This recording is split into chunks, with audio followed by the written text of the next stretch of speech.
And we are live. How's everybody doing tonight? My name is Anthony Brian Logan, and you're watching ABL Live. Thank y'all for being here. You could be almost anywhere in the world, but you're right here with me live on the show, and I thank y'all for that.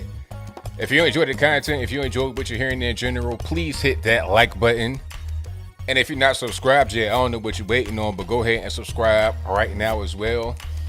We got quite a few things happening all over the internet, all over television, all over the social media world. There's quite a bit going on. And again, thank y'all for joining. All this noise about the vaccine.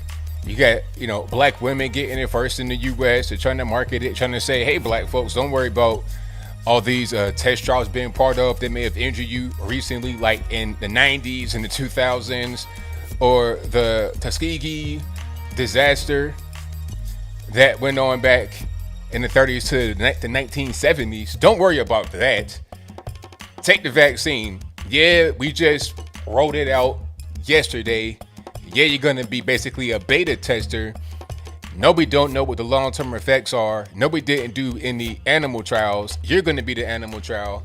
But go ahead and take that vaccine. Okay? And if you don't want to take it, then you're an anti-vaxxer. That's pretty much what's going on with that. We'll talk about the vaccine. We'll talk about Abraham Lincoln. We'll talk about quite a few things and more on tonight's episode of ABL Live. And I thank y'all again for being here. You guys are the best audience anywhere on the internet. If you enjoy the content, if you enjoy what I got going on, if you enjoy what you're hearing, please give me a thumbs up on the video, like the video, share the video, do all that good stuff. I'd most certainly appreciate it if you did. Alrighty. And we got quite a few things going on. Let me see what's going on right here in the chat.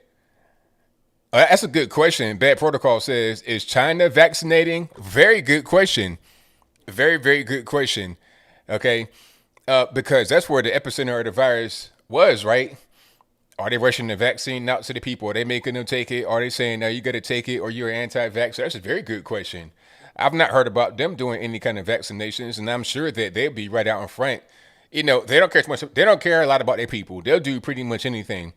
This could have been a bioweapon. They just let get out to the people to see how it's going to operate. So they're not doing any kind of vaccinations, and they probably want to test it because if they were able to test it on their own people, then they can sell it to the world. They're not doing it. So what's going on? There's already been episodes of people having injuries. You're talking about Bell's palsy and all other, types of injuries from the virus. So, I'm not really sold on it. If you're trying to convince me to go out there and get this vaccine, you're having a hard time. You're having a really, really hard time doing it. I'm just not really for it. Okay. I am just not for it. But they're marketing it pretty heavy. I did a video about the black woman that got the vaccine. What was that? In New York, Queens, New York. And, it was all optics. You got a woman, frontline worker, black, immigrant, and then there was another black woman that gave her the vaccine. And they did it all on camera. And then Cuomo's right there cheering them on, saying, hey, you guys go out there and get it. And then they had the black woman they were promoting who was part of the development team that, laid the whole thing out. But she even said that she hasn't gotten it yet. Kismekia, she said she hadn't got it yet. So, okay, one of the people that helped develop it didn't get it yet. Talking about, I don't want to be the first in line. What do you mean the first in line? Okay, there are plenty of people that got the vaccine as part of a trial, right? Human test subjects. So were they in front of the line or not? If you are the CEO of Pfizer, if you're one of the people that helped develop the vaccine, shouldn't you get it first? It's your vaccine. Why don't you take it and see what's going on with it before you give it to us? Oh, but it's not for you to take. It's for us to take. Oh, okay, I get it. If anybody wants it, I say go ahead and get it. I'm not trying to tell you don't get it. I'm just saying I don't want it, and I don't think that it's right to try and shame people over it. I saw a headline today that said more Americans, even black people, are um, warming up to the idea of the vaccine. It's like, what you mean, even black people? Like, we're not Americans too? This was on like a mainstream media outlet. It might have been BBC, C-SPAN, one of these places that was saying something like that. But it's never a surprise when I see things like that because that's kind of how they've been doing over the past few days, weeks, months, years. Really, that's how they operate. So no, I'm good on that. The marketing campaign is not working too well, And then the lady that got the vaccine, the nurse, was a Sandra Lindsay, I think that's her name. She got on TV talking about hopefully I'm an inspiration to those that are out there that are skeptical about getting the vaccine for the virus. It's like why? Because you black. What does that got to do with it? I don't care what color you are. My concern would be how does the vaccine operate? I saw a story today on mainstream media where a lady, frontline worker over on the West Coast, got the vaccine, and then she got rushed to the ER 10 minutes later, talking about she had a rash all over her body, shortness of breath, all type of stuff. They gave her some type of anti-inflammatory, and then she was all right. Now, my question would be, why can't I take certain drugs, HCQ, which are also kind of like inflammatories, or de-inflammatory, anti-inflammatory medication? Why can't I take that? Why is that banned? And I think they reversed the ban on that anti-inflammatory or whatever HCQ recently. Like right after the election, they reversed that ban.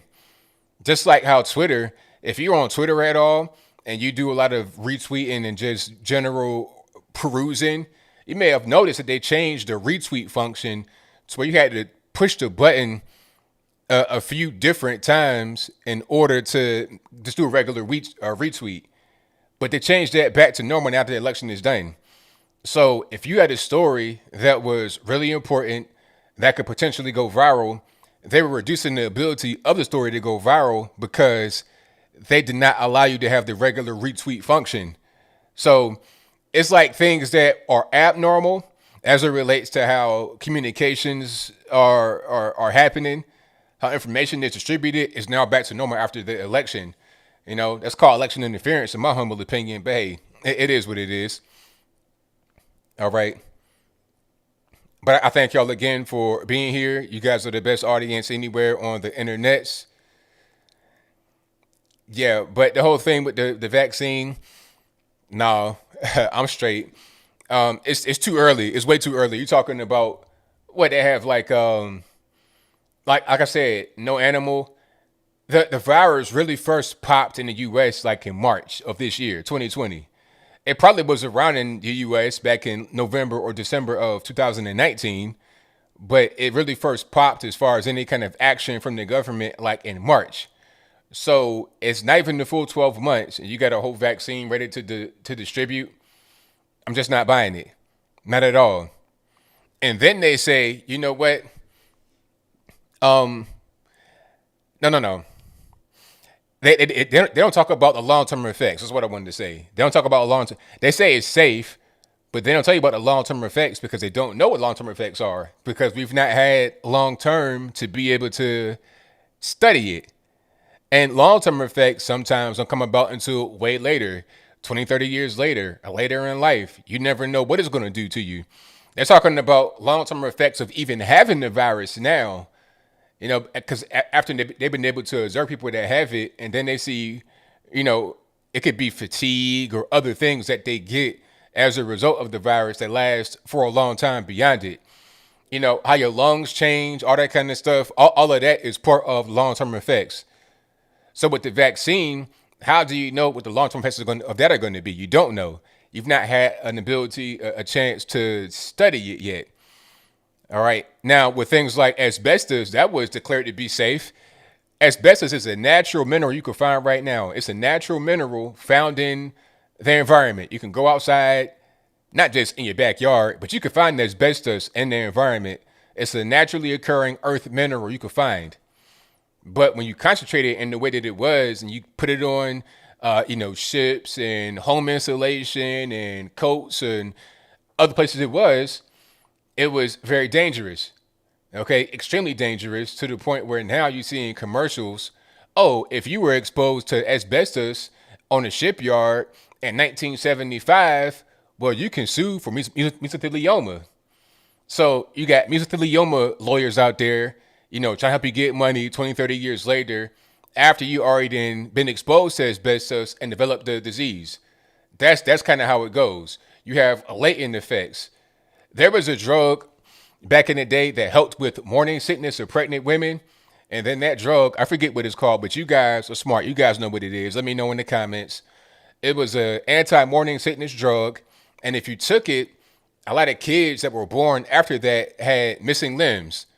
Okay, so if you see somebody that's like 40, 50 years old and they're missing an arm randomly or a leg or something like that, it could be as a result of that drug doing that to a whole generation of kids. There was a very high risk of you being born with a missing limb because of that drug. There was another drug. It was a birth control drug. This was kind of recently. I think within the past 10 to 15 years, something like that. Injured a lot of women, a lot of black women too, because they say, hey, black woman, you single, you pregnant with a baby, take this shot, and it can act as birth control. Okay, there's no need for the pill or nothing like that. Take this shot and you'll be just fine. And I give it to you for the low. It's free with your Medicare or whatever. Just take this shot, and then you injure years later. There was a shot like that caused women to have to grow facial hair, like the hormones of the body would change, and they didn't know it until years later when the effects revealed, when the effects presented themselves. So I mean, I'm just not really for the experimental nature of it. That's all. That's all I'm trying to say. Philandamide, was that what it was for the the drug that caused the missing limbs? It may have been. Yeah, it may have been that. Yes. So somebody said, speaking about drugs, where's Hunter? Hilarious. But you guys get what I'm saying. There's been plenty of medications, vaccines, all kind of stuff that did not go the way that they were intended, that caused a lot of harm. So I'm not really trying to be the one that's out there just taking this stuff, not really knowing what it's going to do until years later. And the whole thing with Tuskegee, I'm going to explain that right quick, because Tuskegee, people sometimes, we talk about it, but we don't really say exactly what was going on. So some people may not know a lot about it. They may not have heard about it. They may have heard about the Tuskegee experiment in passing. They know that it was something that was bad done to black people by the government as far as like a medical research thing, medical malpractice. But I need to explain what that was right quick, just so we're all on the same page with each other. And if I'm wrong, you guys correct me, please, in the comments. But the Tuskegee experiment, first of all, this whole thing about, a black woman got the shot first and she took it first and she's the inspiration. The Tuskegee experiment took place at Tuskegee University, which is a black college. All right. So a lot of black people were instrumental in conducting the first experiment. But the whole thing was they took like 600 or so black male sharecroppers from Alabama, real poor, destitute. And the story was, hey, you guys are poor. You don't have any money. Check it out. It'll be a medical trial, a 6 months medical trial. And we're going to give you free health care and we're going to treat you for syphilis.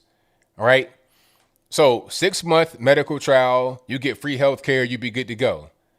Now, what ended up happening was that they did not get treated for syphilis, nor did they get actually shot up with it. They already had it, and what they were doing was not treating them intentionally. They were giving them placebos. They were giving them like fake treatments. Like they would come in with a clipboard and check off little boxes, not even really give them anything. No treatment for syphilis. And rather than 6 months, it lasted for 40 years. Well, after the funding was cut, well, after they would say that penicillin could actually cure it or treat it effectively to the point where it wasn't even a thing anymore. Because the whole thing started in the 1930s and ended in the 70s. But right around 45 or so, they say, okay, here's penicillin. This works for syphilis. They did not give them that. The whole point of the experiment was to not treat them and to examine how syphilis will operate in your body untreated. So they were quite literally guinea pigs. They were lied to. It was 6 months at first, lasted for 40 years. And I think that it was somebody that had to come forward, a whistleblower or something like that, to put an end to it because it kept going. The whole point was to just study what it would do in your body untreated. And they still do that now, but not quite the same way. Okay, they're going to give you a placebo because in the trial, they're trying to figure out, okay, this person got the actual shot, that person didn't. We're going to see what the effects were on the person that got the shot versus the one that didn't, because sometimes you may get a placebo, you may have a positive effect because you think you got a shot that's good. So in your mind, you're thinking that you're being treated, but you're not really being treated. But if your mind thinks a certain way, then you may behave a certain way. But in the Tuskegee experiment, nobody actually got any kind of treatment for 40 years. They were just studying people that were dying of syphilis. So that was the biggest medical malpractice, medical misconduct thing that ever happened in the history of the United States. So with that going on, and like I said, it ended in the 70s. It wasn't like 500 years ago. This is not like the ending of slavery. This is like the 70s. You know, when it ended, my dad was like a teenager. Matter of fact, my parents got married in the 70s, and I'm 36, and my parents were young when they had me. My parents were in their early 20s when they had me. So, I mean, you do the math. But anyway, so with that going on, we don't want the same kind of government promises. Or we give you free health care. And they're doing that now, too. Or we give you free health care. We'll give you the free shot. Heard it all before. I don't want the free health care. I don't want the free shot. I don't want your rush vaccine. I'm good money. That's my prerogative. You know, then I get labeled as an anti-vaxxer. Well, why am I labeled as an anti-vaxxer? What does that got to do with, wanting to do a thing for my body that someone else does not want me to do? Meaning, they say take the vaccine. I say no. That makes me wrong. My body, my choice, right? Whatever happened to that? But I digress. Oh yeah, and the HIV thing. Don't get me started on that whole situation. But yeah, the Tuskegee experiment. That should tell you everything you know right there. You know, the government gave you a promise. They broke the promise. And all the while, they knew what they were going to do. From the beginning, the whole point was to study you to see if, what would the effects be of having syphilis and having to go untreated. That was the whole point from the very beginning. It's an underlying message. It's an underlying thing. It's an ulterior motive. So I'm good money. I'm good money. Understand? That's what I do, Andrew. That's right. Is that Al Capone died of syphilis? Well, there you go. Is that gangster ebonics? Well, I'm good money. Is that gangster ebonics? Is that what they do when I drive by? Hey, I'm good money as I shoot you from my car. Wow. So that's pretty much what it is. But what else we got going on? Oh, Abraham Lincoln is now racist. Abraham Lincoln is not a supporter of Black Lives Matter. Now, I saw this coming a long time ago. This is something I called right when the whole thing with the Confederate statues happened. I called it. I was like, okay, when you want to remove the Confederate statues and say these guys are racist, they're anti-American, they should be locked away in the museum, I figured the next step would be Abraham Lincoln. Well, first it would be the slave-owning presidents, George Washington, Thomas Jefferson, anybody from that particular point in time that had slaves that was a president, they're going to cancel them as well. Okay, they're going to cancel them. I figured that would happen. And we've already seen that. We've seen it with George Washington.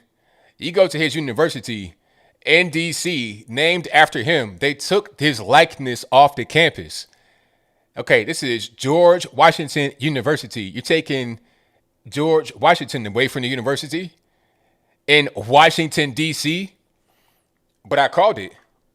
Now, see, but the first step was easy for the left to take because it was a thing that wasn't really kicked back against too much because, the Confederate generals, they're racist, they're hateful, they hated black people, so get rid of them, who cares, so what?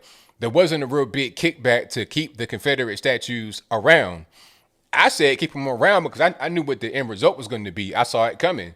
I say if you remove the Confederate statues, everything will be gone. If you allow them to rewrite history in this way, they're not going to stop there. The so-called progressives are going to keep on going.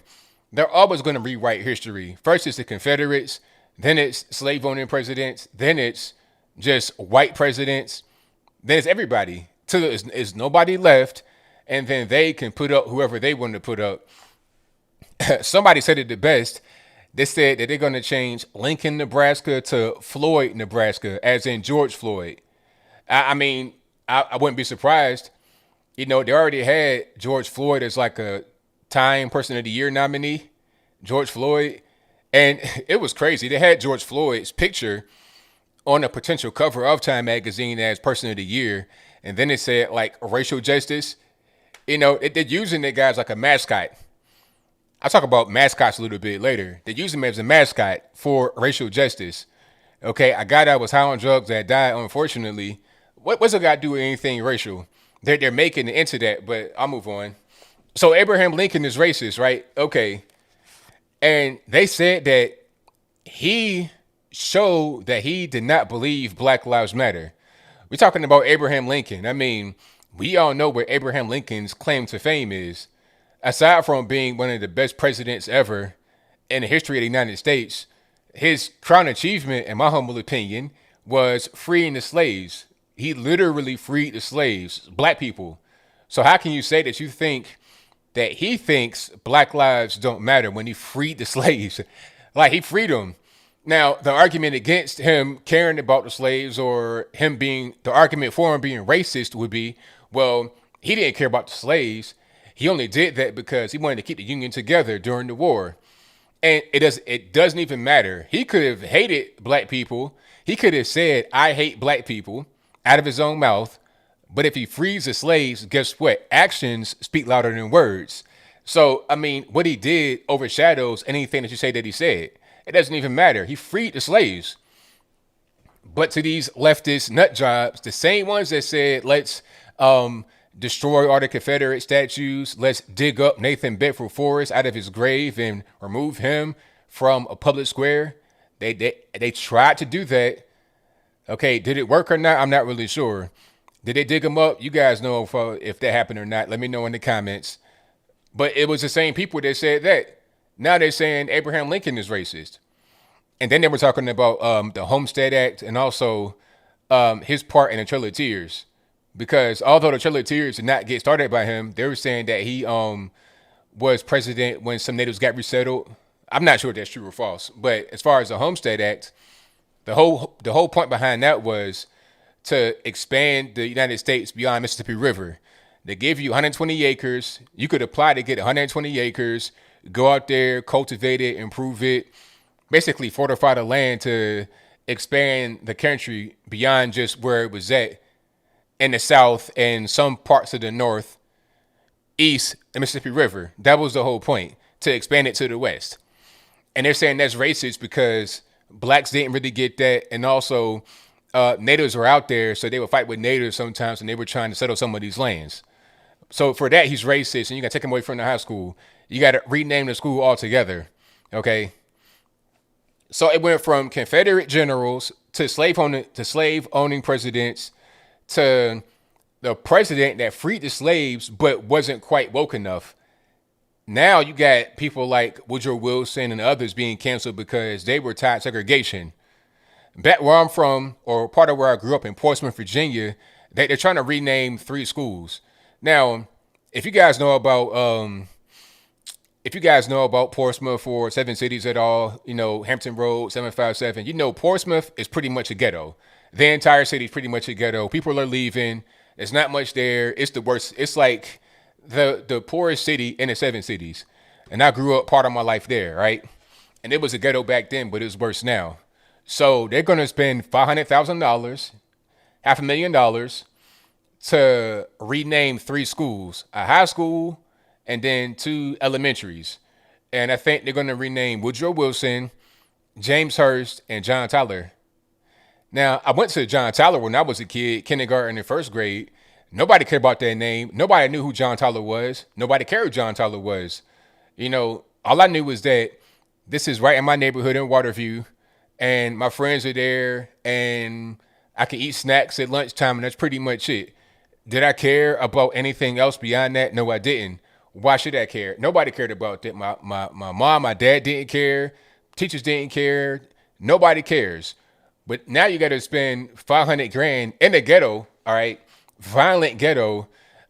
People getting shot and killed every single day, robbed, burglarized, home invaded, drugs everywhere, all of that going on. We got to spend 500,000 on renaming the schools. Now I'm sure that ghetto, which does not have $500,000 to just spend willy nilly, can spend that money a little bit more wisely. But you got to be woke and you got to cash in on wokeness, because my question is, where's the money going? 500,000. Where's the money going to rename 3 schools? You know, 2 elementaries getting 10,000 a piece, and the high is getting like 490,000. So why does it cost 10,000 to rename an elementary, but about 490 to rename a high school? Like, what's going on with that? It's crazy, but hey, it is what it is. So now the whole thing has become a grift, as the cool kids say. And then what y'all say, it's become a grift. Now it's become a money grab. So we're going to say that Abraham Lincoln is racist, that Thomas Jefferson, George Washington, James Hurst, John Tyler, next to be Martin Luther King. That's next. I guarantee you, they already took down Frederick Douglass statue somewhere in New York. They already did that. So the next person is going to be MLK. So the very same people that say that Abraham Lincoln was racist, who actually freed the slaves, are now going to tear down MLK statue because he wasn't radical enough. That's going to be next. Mark my words. I called the whole thing with the Confederates. I was like, oh, they're going to go slave-owning presidents. Then they're going to go not woke enough presidents. Next is going to be MLK. He was too soft. Malcolm X is better. That's next. So, hey, I'm not mad at it. Shout out to Big Sean for the super chat right here who says, ABL, did you see BLM is upset because President-elect Biden and his team are ignoring meeting with them? We tried to warn them. Exactly. I mean, we said it. I mean, he said it. It wasn't even just us that said to BLM and the black folks, the black woke folks, that Biden was no good. He said it out of his own mouth. When Charlamagne the God from the Breakfast Club asked him about some black stuff, he was like, hey, man, look, don't even worry about that. Vote for me or you ain't black. I'm paraphrasing a little bit as far as all of the words that he said. But the whole thing about you ain't black did come out of his mouth. He said that. So when he said that, you should have known right away that it wasn't going to be anything more than what you're getting right now. Okay. And how you going to try to meet with the president afterwards, after you vote for him, to then give your demands or to give a request? You do that beforehand. You don't negotiate from the back. You don't sign the deal and then try to negotiate the terms of the deal. It's like, nah, you already signed it now.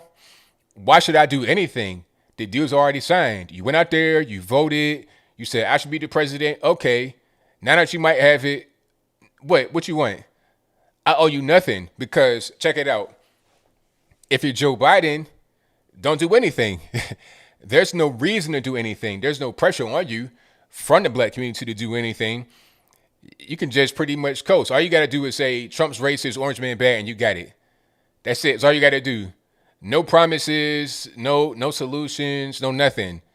And as a matter of fact, you can't even get the guy to do things that are not going to harm you. This whole thing with defund the police, he should put just the kibosh on that right away. He doesn't want to say it right now before the Georgia election, but he does want to do it. You can't even get him to say that he's going to block any effort to do it. All he's saying right now is that we can't say it because it's going to hurt us in the election. But you should require him to say, hey, we're not going to defund the police. As a matter of fact, it's going to be a federal thing to where you can't defund the police. To where you can't hurt the police, where you can't, quote unquote, divert funds from the police and send it over there, because those things hurt the black community when you defund the police. All right. So it's not even about having them do things for us. It's about having them not do things that are going to hurt not just us, but everybody in the country. High taxes, all this and that, that's going to hurt everybody. See, I'm a guy that kind of wants smaller government. I don't really want the government all in the way. So when the government does things like reduce regulation or reduce taxes, just reduce their presence in my life, that's the best thing you can do. You know, if you want to get my vote, promise less intervention in the government. from the government in our lives. Promise less overseas intervention. And you already got Biden talking about, are we going to bring in some of these hawks in the cabinet who want to do overseas intervention? I don't want that. I don't want big government. I don't want government all in my life or in the lives of other people around the world. I don't want it. And I don't want a loose border letting every time they can harry you across. And people that are ignorant don't understand what the border's all about. They think it's about Mexicans and, you're racist, you don't like Mexicans or whatever. First of all, I think they caught 400,000 people in 1 year during Obama's term from 145 different countries. 145 countries out of, I think it's 193 countries total on Earth. 145 countries. And more than that, were able to get through the border. You found a Syrian at the border. You found ISIS at the border with the prayer mats, all of that. You found a white Canadian at the border, at the Mexico border, because it's easier to get through Mexico than it is Canada to the U.S. as an illegal alien. You see what I'm saying? So it's not about race or country of origin. It's about just trying to keep the country secure. You don't want terrorists, narcos, or anyone coming in illegally. My door is locked. My front door is locked because I don't want anybody to come in that shouldn't be there. I don't care if you're just a lost kid, don't know where you at, looking for your mommy, or if you're a home invader. I don't want anybody in my house that should not be there. If you want to come into the house, knock on the door, ring the doorbell. I come to the door, I let you in, and that's how it goes. But you can't just waltz in my house. The same thing with the border. The same people that say they want open borders and they don't want to have the wall be built, got all kind of walls around them. Joe Biden, prime example. You want to have a wide open border, yet you got Secret Service agents, you got a wall around your house. And if you go to the White House, that's a different story. I'll talk about that in a minute. But if you go to the White House, you're going to have a big wall around that. Security, roof snipers, all that good stuff. Now, speaking about Biden, have you guys seen him recently? He had kind of I won't say it was a health scare. I won't say it was that, but I will say this here. I'm gonna ask you. I'm gonna show you a headline. I'll read it to you as well if you're not watching this live on the video. But I'm gonna read this headline to you, and I'm gonna show you the headline, and then you let me know if you believe it or not. If you think that this is a factual thing that he's saying or not. Okay, let me see if I can get it up right quick here. All right, there we go. So Joe Biden had a little speech where he was coughing. Matter of fact, hold on, I'm gonna play it right quick so you guys can hear it. But the headline says Joe Biden says he has, quote, bit of a cold after coughing during speech. Now, do you believe that it's a cold or is it something else? I mean, you tell me. I heard that I heard that there was a reporter that traveled with them that had the virus that popped positive recently. So I'm trying to figure out what's going on with that. Let's play the video though here. In this battle for the soul of America, democracy prevailed. We, the people, voted. Faith in our institutions held. In America, politicians don't take power. People grant power to them. The flame of democracy was lit in this nation a long time ago. And we now know nothing, not even a pandemic or an abuse of power, can extinguish that flame. The court sent a clear signal to President Trump that there would be no part of an unprecedented assault on our democracy. So is it a code? I mean, okay, I got questions. And first of all, okay, use your elbow, sir. This is not very good protocol right here. He's coughing right into his fist. Use your elbow, sir. That's not very hygienic. I was told you got to wear a mask. And if you got to cough, use your elbow. Don't cough right into your hands because you got germs on your hands and you touching stuff and it can live on surfaces. Come on, sir. Let's get it together. But if he's a masketeer, meaning he has masks everywhere, tells you to wear a mask. He has all this, little regimen to keep himself nice and safe and secure, all this, that, and the third. He's not doing big crowds, socially distancing. He's doing everything to prevent the virus, right? shouldn't that also prevent the cold? I mean, shouldn't it be the same way? Because the cold is also a coronavirus, ain't it? So how you catch a cold, but you don't got the virus, when the virus seems to be the only thing that's going on? Okay, you cough one time, you go to the hospital, you get tested, oh, you got the virus. Go to ICU. So I'm not saying what he has or what he doesn't have. I'm no physician. I'm no person that can really diagnose him. I'm not a doctor like his wife is a doctor, allegedly. I'm just saying, does it make sense? Is it the code or something else? You tell me. I mean, I don't believe anything anymore. If Biden or anybody in the media says something, I don't believe it anymore. I believe nothing. I'm everything I see, I'm a skeptic. Instantly, right away. He tells me that it's sun shining, I'm gonna say it's raining. I'm gonna think that it might be raining because he tell me something that I know is probably false. I don't believe lies anymore. Now, here's my question. Do you guys think that this is a precursor to what could be coming? Like they're talking about Hunter a lot all of a sudden after the election. Okay, before the election, I had a story. I had it right here on the channel.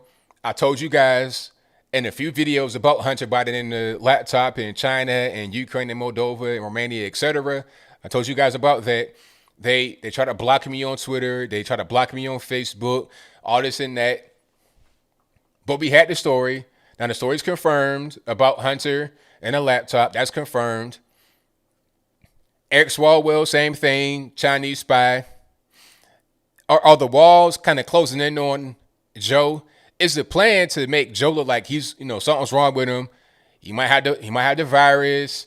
His son, crackhead, funneling money. The bag man. Is it to get him out of the way, meaning Joe Biden, and to put Kamala Harris in there? Was that the plan from the very beginning? I mean, people were saying that from the beginning. They were saying Biden is a placeholder. Like Weekend at Bernie's, he's pretty much like a dead puppet. It just like, getting him through the election. So then they were trying to get him in there, trying to finagle it to where he could win, allegedly, and then put Kamala Harris. Is that the plan? That's what it seems like to me. Maybe I'm wrong about that.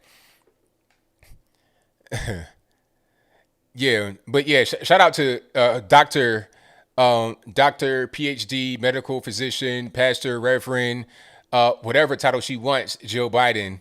Let's see if she can fix this man's code or properly diagnose him at all, which I doubt.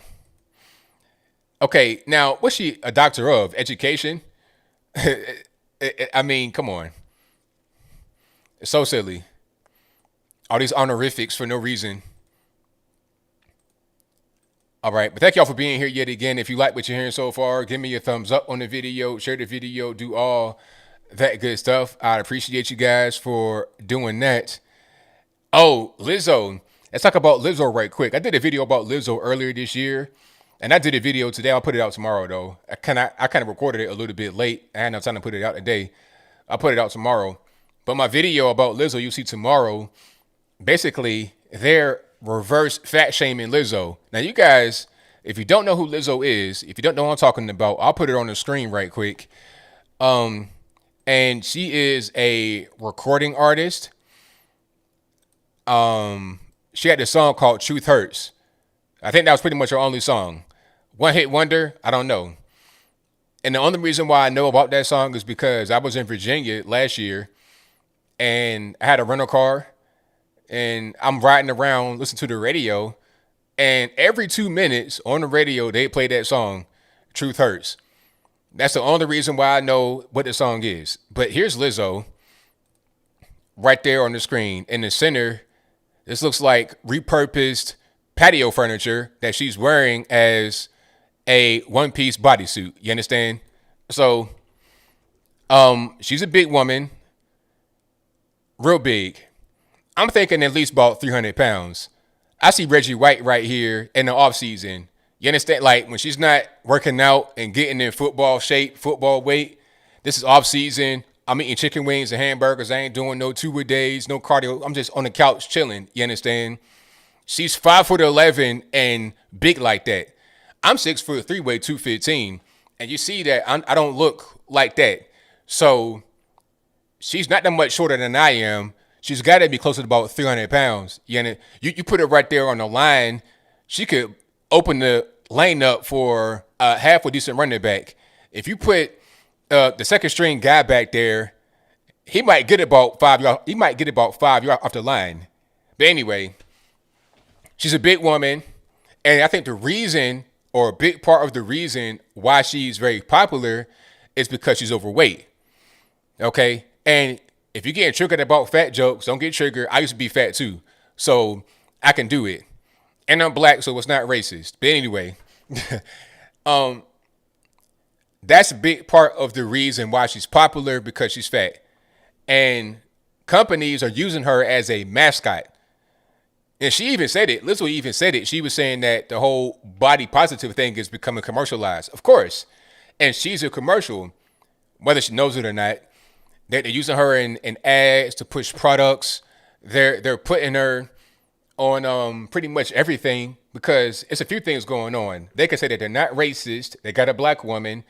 They also can say that they're body positive. They're not fat shaming, and they're accepting the people. They're tolerant. So they got this lady that can push whatever kind of product you needed to push. All right.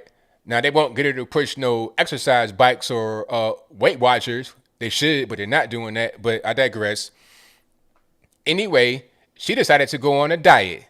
She went on a juice cleanse, and she got attacked by the very same people that attacked others for attacking her because of her weight.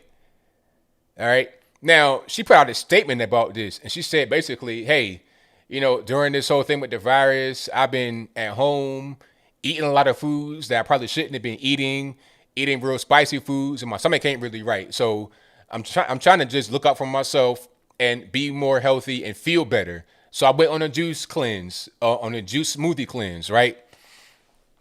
Now, they're attacking her for promoting diet culture. And it's like, what? Promoting diet culture? Lizzo is way too big. I think she knows it. Okay. If you are 5'11" and 300 plus pounds as a woman, or as anybody really, you need to take care of yourself, period. Because you got the virus going on, right? And what did they say are the top factors about the virus that can get you, that can cause the death or, serious complications? If you got comorbidities, you're talking about obesity, heart disease, diabetes.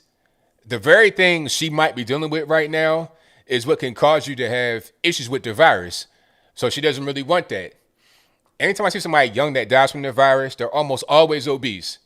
So this is a health issue. I don't care how she looks. I can make jokes or whatever, and that's fine. I was fat too. I can make fat jokes. I can, joke about me. It ain't no big deal. But it's not even about how you look. It's about your physical health, being able to survive and have a long and productive and happy life. And she's being fat shamed and reversed for that by these Twitter trolls. But it's that's just what you get, because when you come out and you build this whole narrative about being body positive and, I'm not skinny and I hate skinny women, all this, that, and the third. When you come out like that, and you try to now kind of go back a little bit, then all of a sudden it becomes, oh, well, you're rolling against this now. You're not part of the clan anymore. You're not part of the supersized crew clan anymore. Now we got to attack you. But hey, that's part of the whole cancel culture. It could turn you in an instant. You might want to use the cancel culture sword as what can propel you to the top. But that same sword will come and attack you when you try to kind of go against the grain a little bit. When you're part of this little clique, this little group with no ability to think for yourself, like the left generally is, at the moment you think a little bit different, then it's a wrap. Okay? And you can still be for the same ideas you had before, but just one little change. Like, hey, maybe I'm about 500 pounds. I need a smoothie. My stomach hurt. Then they want to say something's wrong with you. It's crazy. But it is what it is. Hey, somebody might want Lizzo. Hey, that's fine. Like, somebody might like the real big. I ain't judging nobody. I knew a dude, and shout out to him. I ain't naming no names. Nobody that's popular, but somebody back in Virginia. I used to work with him when I was like 2021. He was a small dude. He looked like probably about Mayweather size, Floyd Mayweather, 5'6", 140 pounds, soaking wet. Right now, his wife, on the other hand, I'm talking about triple his size. But they've been together for a long time, got a whole big family, kids. I ain't hating. That's what he likes. It's fine. But the question is, are you healthy? That's what matters. The appearances, the looks are irrelevant to me. I'm not here to judge you. How do you feel on the inside? Are you healthy? Do you have everything in order? That's what matters. And you could be somebody that appears to be fit, but is not fit internally. So that's very important. Diet, exercise, all that good stuff, eating right, drinking right, that's very important. But I digress. I don't want to preach. I can't do no BBW. Lizzo's BBW. I can't. That's too, because I'm 6'3", 215. She's about a good almost 6 foot, 300. That's a wrestling match. And I'm not trying to be in there wrestling. I'm not trying to be, MMA, grappling. I'm straight. I'm good. So no thanks. That's not really the wave right there. I ain't trying to play football no more. I got bad knees anyway, but I digress. Thank y'all for being here. Definitely appreciate you guys. If you like what you're hearing so far, give me a thumbs up on the video, share the video, do all that good stuff. And also, if you're not subscribed yet, I don't know what you're waiting on, but go ahead and subscribe right now. And when you do so, click the bell so you get notified whenever I go live and or post a new video. Alrighty. And we got super chats on deck. I'm going to read those right quick, and then I'm going to get to the calls in a little bit. Hold on, I'm going to read some of the show right here. I'm going to read some of the chat. Let me see. Her best song was Tempo. I have no idea. All I know is Truth Hurts. I'm not really a new music follower anyway, so if she's like real popular, I wouldn't know. Like I didn't know who Harry Styles was.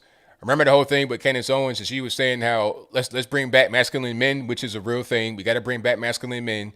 And I think Harry Styles had this photo shoot when he was in a dress on the cover of a magazine. I had no idea who that was. I guess some of the young kids out there, they would know, but I don't know. I'm just out of the loop. I'm listening to old rap and old rock, like from the 90s. I don't even really, Now, there was a picture of, it was a video of Sasha Obama, but it was a picture of her that was fake, but the video of her was real. Yeah, it's pretty crazy. Let me see. Hold on. Yeah, the questions in the chat about Lizzo are crazy. All right, what else we got going on? Crystal Reagan says, every president has to get a physical. What I've seen, this man, no way, can pass a physical. What do you think, ABL? He's not passing the physical. If he does, I'd be surprised. I'd be surprised to see what kind of hoops he had to go through to be able to pass the physical. Speaking about Joe Biden. The guy's not well. We saw that during the election. So, can he get to the inauguration? I don't know. It's going to be a challenge. It's going to be interesting to see what happens over the next few weeks, for sure.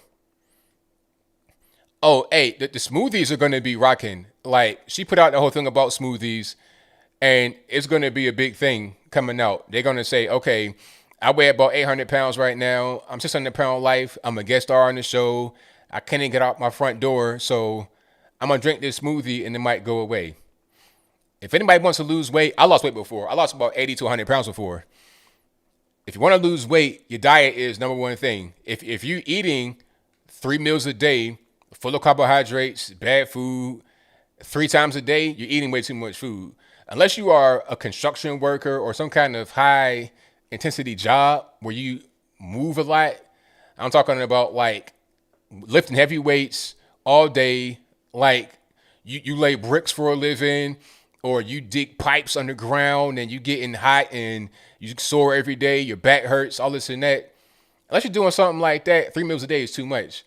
I say cut it down to 2 meals a day and then try 1 meal a day. That's what I did. And I was able to just, cut everything down. And it wasn't unhealthy to do it. Your body gets used to eating at a certain time and also eating a certain amount of food at a certain time.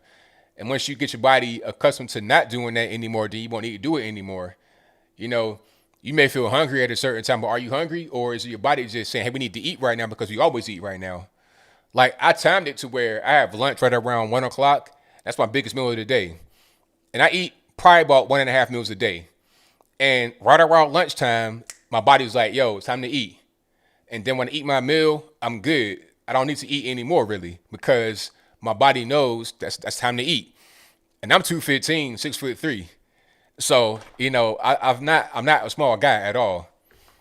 So you don't need 3 meals a day. So if you're trying to eat, if you're trying to lose weight right now, reduce your calorie intake, reduce the meals that you eat every day.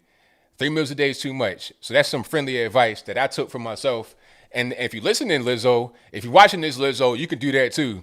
The juice smoothie and all that, that's fine. You can go to Starbucks, do whatever you got to do. That's fine. But if you're eating, 8 corner chins a day and all the 7-Eleven Reese cups shaped like trees, you know what I'm talking about. I'm talking about them little trees in 7-Eleven that are Reese cups. If you're eating them every day, all day, you're not going to lose any weight. You're going to maintain that the NFL football player out of shape size. But I digress. 115, I'm 215 pounds. Yeah. I'm going to show you a picture of me. You wouldn't even recognize me. I look like right now I'm like basketball player size. But back then I was football player size. 100%. Okay. Oh yeah. You got to die one day. That's right. You right about that. Butt sniper. That's funny. But do you want to live a good life or a bad life? I don't know. All right. Super chats on deck. I'm going to get to those right quick. Shout out to Eric Barnes Marsh, who says, my president-elect is Alan West. Shout out to Alan West. Big fan. Oh, yeah, no dinner. That's what I want to say before I get to super chats. If you're trying to lose weight, the worst thing to do in the world is to eat food at night. Do not eat a meal at night because all you're going to do is go to bed after that. And you're not going to use that. You won't use those calories at all. All you're going to do is just lay on those calories and it's going to accumulate. See, I have my meal like right around midday because I use it. I'm moving around. I'm doing things during the day. I use that as energy throughout the day. Like right now, like when I do my stream, I've not had a meal or anything to eat since 1 o'clock. And it's 9 o'clock right now, and I feel fine. I feel great. I got my water right here. That's all I need. Okay, that's it. That's how it goes. So dinner is not a good thing. To eat food late, like 8 o'clock, that's the worst thing to do because you're going to go to bed at 11 or something like that, or 12, or maybe even earlier. So all you're going to do is lay on it. The worst thing, I've seen somebody that was real big and they ate an entire lasagna to the face and then went straight to bed. That's terrible. Don't do that. Do not do it. All right. But I'm going down the rabbit hole right now, but it's friendly advice. I took the advice myself and it worked. So I'm just giving you free jewels right now. All right. Matthew Phillips says, ABL, turn these socialism dollars into freedom bucks for my glorious leader, male feminist first. Blackface Prime Minister Justin Trudeau Castro wasted away on this great reset. Hey, you know what? I might do that, man. Thank you for that. Definitely appreciate you. Shout out to Hyperspace Ace for becoming an ABL supporter. And he also says, I still have hope that Trump will win. What are your thoughts on his chances? I don't know. It's getting less by the day, but I don't know. Anything can happen. I say just all we can do right now is just kind of wait and see. And then, for the future, you got to keep an eye on elections and fraud or anything that can happen as a result of fraud. I feel like we got kind of comfortable and didn't think that they would do this fraud. I think there was fraud last time too. And there needs to be a more concerted effort to eliminate any kind of fraud going forward in the future.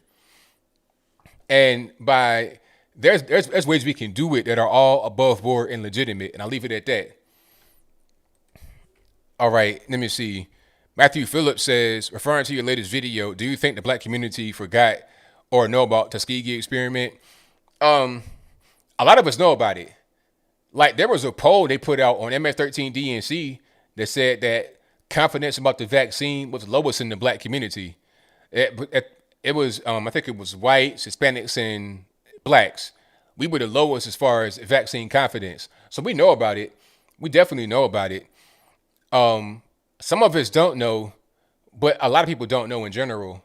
Like, if you zoom out, I think that more blacks know about the experiment than anyone else. But a lot of people in general don't know about it, if that makes any sense. But I digress. DK says the vaccine was rushed, but when lefties were criticizing it for being rushed under Trump, the right thought they were being science deniers. I'm not crazy about it, but I should. We have no trust. Thank you to Matthew Phillips, who says, would you go on Tim Pool's podcast? Of course, I go on Tim Pool's podcast, yes. Say, let's do it. Shout out to Leo Mazzino, who says, like the flu vaccine, are they going to change it every year? Yeah, that's a good question. They're probably going to change it, yes, because this one right here might be kind of a beta test, and they're going to try to improve it and make changes to make it better. Shout out to Tony Patino for the donation. Oh, and Fauci, your man Fauci already came out on TV and said, hey, if you have a history of allergies, don't take it. History of allergies. So what? If I'm allergic to peanut butter, milk, cats, dogs, don't take it? Oh, okay. It's pretty broad.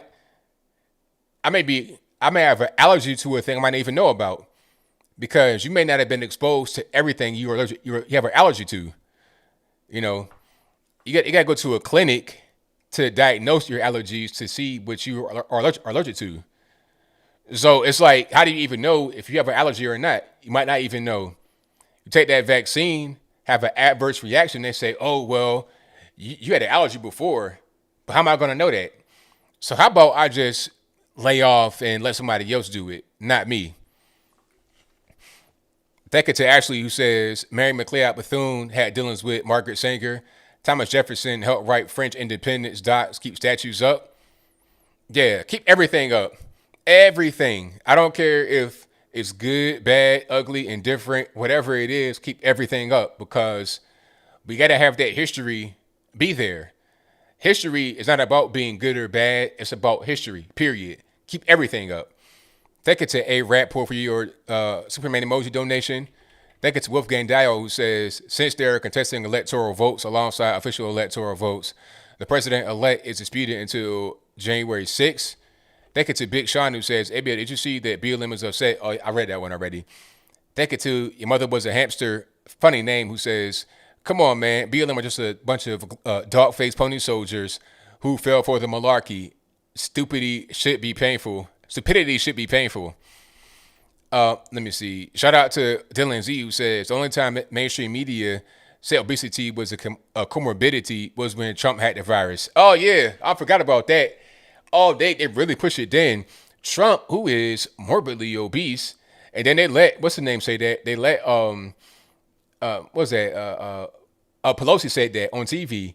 Morbidly obese, she said. And then the media played it, and then they retweeted it, they reposted it, they said it again on their airwaves.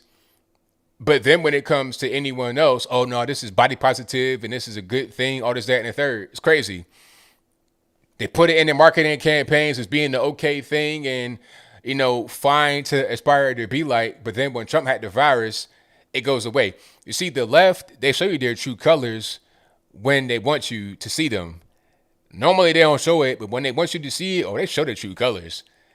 They say that you're best friend and not racist until you do something wrong. Then all kind of N-words come out, all kind of stuff. That's how they operate. I've seen it time and time again. It's the same old song. All right. Shout out to Matthew Phillips, who says, is Lizzo going far right because she's dieting? Hilarious. Shout out to Tylex 001, who says, I have a friend who likes to date large women. We call him the whaler. I know the same friend. I know the same friend. This guy's about 100 pounds himself, but his lady's about, quadruple his size. That's your prerogative, sir. I can't do nothing with it, though. Let me see. Shout out to Enzo, who says, hashtag Guantanamo Joe. Shout out to Julian, who says, I'm Mexican, brother. You come to my house, you're going to eat 2 meals in one sitting. Do you drink? Well, I don't drink, but I take some of them, what they call them? I forgot. It come on a plate. I know the tacos. I forget the other one. It come on a plate with like the rice on one plate, the beans in another. I forgot what it's called, but whatever it was I had when I was in El Paso, oh, delicious. Shout out to Bear Bait who says, ABL, you're trolling me. Yesterday I tried to buy the hat you have on in red, but it was unavailable, so I got black. Quit trolling. Oh, and hashtag MAGA. Thank you for that, man. Definitely appreciate you. Yeah, it's holiday season right now. It's getting crazy with some of these with some of the merchandise distributors. They kind of running low on stock. And you still got the virus going on, so they might shut some stuff down.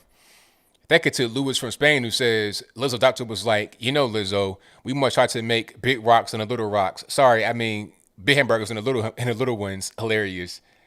All right. Fajitas. There we go. Fajitas. That's what I was looking for. The fajitas are rocking. Oh my goodness. Yes, indeed. Let me get some of them fish tacos, some fajitas, with good money. Put some pico on. Lovely. All right. The 1619 project, propaganda, pure propaganda. And is Ava DuVernay the one that put it out on a Netflix thing? Well, you got the 1619 project, and then you have the Netflix series. So is it the same? Either way, it's propaganda. You know, I've been hearing that type of stuff that's in there since I was like a teenager. When I was around Nation of Islam guys, and I was, you know, following them. Not following them literally, but just kind of like being around some of these guys, like as friends. They would say a lot of that same stuff. Just the same old black woke stuff. They put it in an academia. It's like they put all the black woke stuff in a little pill and gave it to teachers around the nation and then put it on television. That's all. So I've been hearing all that for years. It ain't nothing new. It's all just propaganda. Shout out to I Am Sofa King We Ta Did, hilarious, who says 700,000 subs, only 1.3 people watching. I don't know, man. It's weird like that. Sometimes it can go up and down. That shit's YouTube. You know, so it's fine though. But shout out to everybody who is watching. Get a video a thumbs up, share the video, do all that good stuff. And also go ahead, if you're not subscribed to the channel, please do so. And click the bell while you're at it so you get notified whenever I go live and or post a new video. Oh, and that's why I always tell people, regardless of what goes on, YouTube, Facebook, Twitter, whatever, my website is going to be there regardless. Okay, the website is going to be there regardless. That's AnthonyBLogan.com. ANTHONY, the letter B, LOGAN.com. It's going to be there regardless. So it don't matter. It can be BitChute. It can be Rumble, Parler, Twitter, Facebook, Instagram, YouTube, Gab, Minds. It don't matter. The website is going to be there, period. The website did not cancel me when my my article about HCQ went viral with 1 million unique views. I think I had like a 5 million. It broke my server. Not only did I not get canceled from the website, from my host, because it's, you know, it's a hosting company that it's not like on WordPress.org or Squarespace. If it was on Squarespace, it probably would have killed my whole website.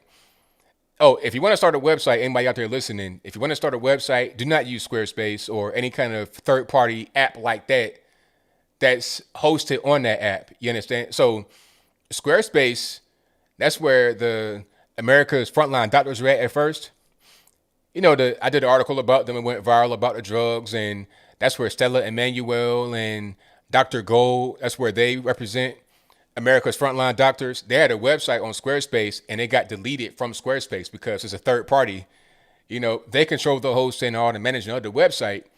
But I have a hosting company I deal with rather than a third party app like Squarespace that acts as my host. You see what I'm saying? So I host my stuff and have no problems. When my article went viral about HCQ, they called me to help me make it better. They was like, hey, you got a lot of traffic. You need to get a better plan to make sure that everything is going well. And they knew exactly what the article was. It's, hey, man, you're going viral on Facebook. Let's help you get those numbers up. It wasn't a thing like, oh, we're going to cancel you. We're going to remove from my... Nah, they helped me.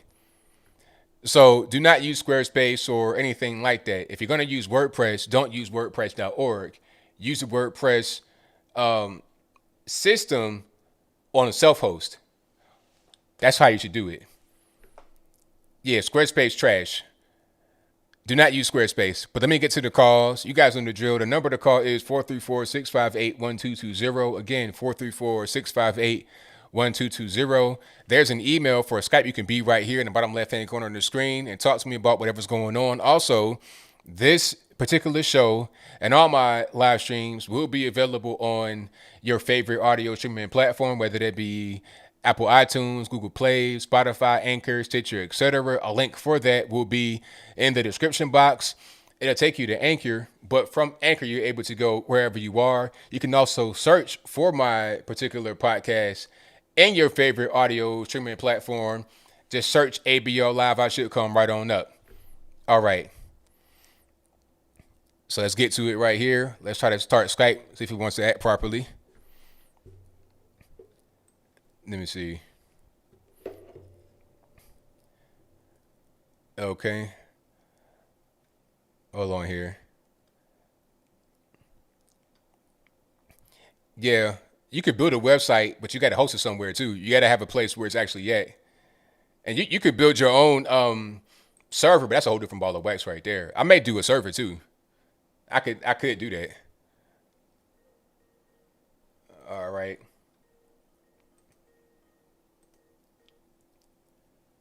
All right, man. What's going on? Magnificent. What's going on?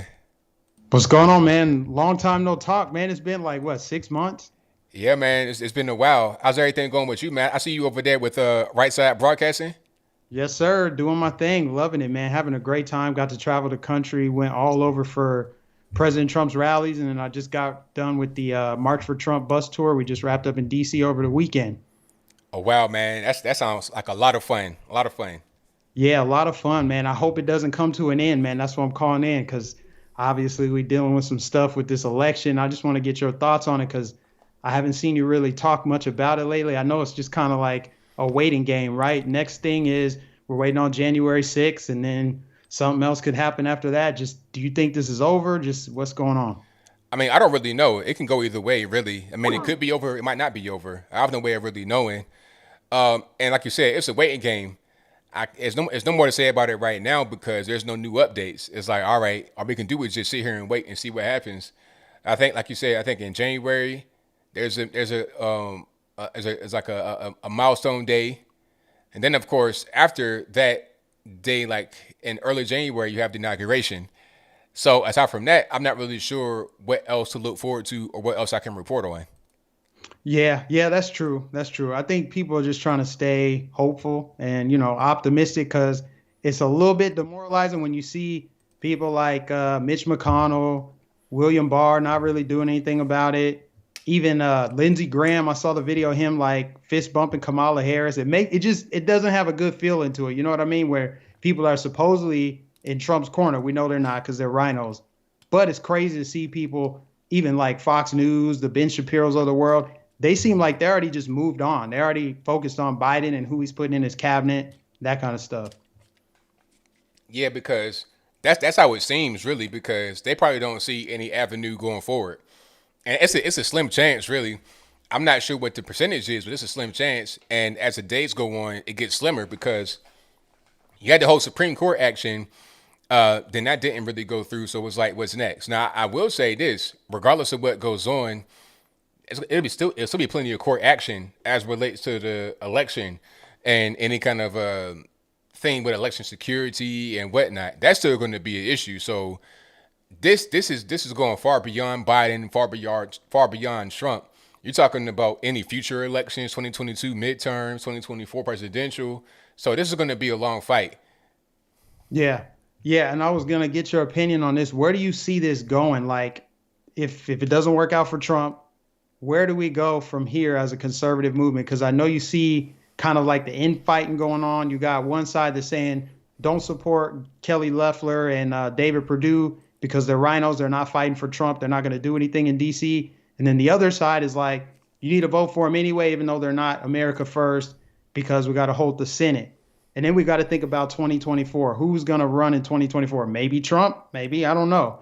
I'm just wondering, like, where do you see this going from here now? Well, I don't understand the whole thing about Loeffler and Purdue. Like, I don't know what people want them to do, really. Like, what can they do? They're not even in office. So it's like, what can they actually do right now? I don't really know. And beyond that, if somebody says let's not vote for them, well, they're going to vote on the other side for Warnock and Ossoff. So if you want Warnock and Ossoff, at that point now you have a Democrat-controlled Senate. So even if Trump were to somehow pull it out, you got a Democrat-controlled House and Democrat-controlled Senate, which would pretty much stifle him. He couldn't confirm any Supreme Court justices. He couldn't do much of anything that he would normally be able to do. And if you get Joe Biden, you got a trifecta. You got a Democrat presidency, a Democrat House, and Democratic Senate. So like I was saying, this goes way before and beyond Trump and far beyond Biden. This is about the future of the country. And you have 6-year Senate seats. So this goes way beyond the midterms and the next election, 2024, as far as presidential. This goes into the next, election, 2 years into the next election. So it's a really important thing. So I don't really understand that whole point. We got to make sure that we got the eyes on the prize and don't get so caught up in, being upset at the outcome or the perceived outcome of the election. Yeah, I agree. And with what we just experienced with this election, I think it sets a precedent for future elections. I mean, all they got to do is pretty much have some kind of catastrophe, some kind of virus to justify the kind of mail-in voting that we saw before. And that's the easiest way to steal an election. I mean, it feels so elementary to try to like explain that, like, if you're going to have a bunch of mail-in ballots, that's going to be really ripe for fraud. It's crazy to have to explain that to somebody. But that's what it seems like is they'll just keep this virus going. They can have another virus in 2024. They can have any excuse that they need to steal an election and make sure that they always get the outcome that they want. That's right. That's right. That's why I was saying these legal battles right now, it's going to be years and it's going to go far beyond right now because you can't have any more of this fraud that happened in this election. Yes, sir. And one more thing before I let you get to the next call. What are your thoughts on this vaccine? Is it going to be mandatory? We already saw what they bringing out a black woman to say, hey, black people are safe. It's a matter of time before Jay-Z and Beyonce take it on an Instagram live. They're going to have celebrities doing it, right? We already know this is coming. Do you think it's going to be a thing where because they can't come right out and say it's going to be mandatory that everybody has to take it, but they can have airlines like Delta, American Airlines say, you can't board this flight unless you prove that you've taken the vaccine? Do you think it's going to come down to that? Or how are we going to get around this little hurdle? Now, that's a good question. I was worried about that too. I'm like, okay, because when I say they, I mean the government, they have not come out and said that it won't be mandatory, but they've not said that it will be. That's kind of what I'm hearing so far. But as far as the government saying it's going to be mandatory, it's not that. That won't work because I think it'd be a state to state issue, if anything. And I'm not sure they can make you take a vaccine on a state level either because now that's intruding in your body.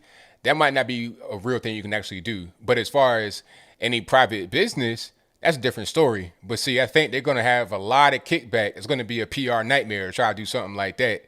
It's going to be a race thing, and you're going to have guys making a real big storm about that.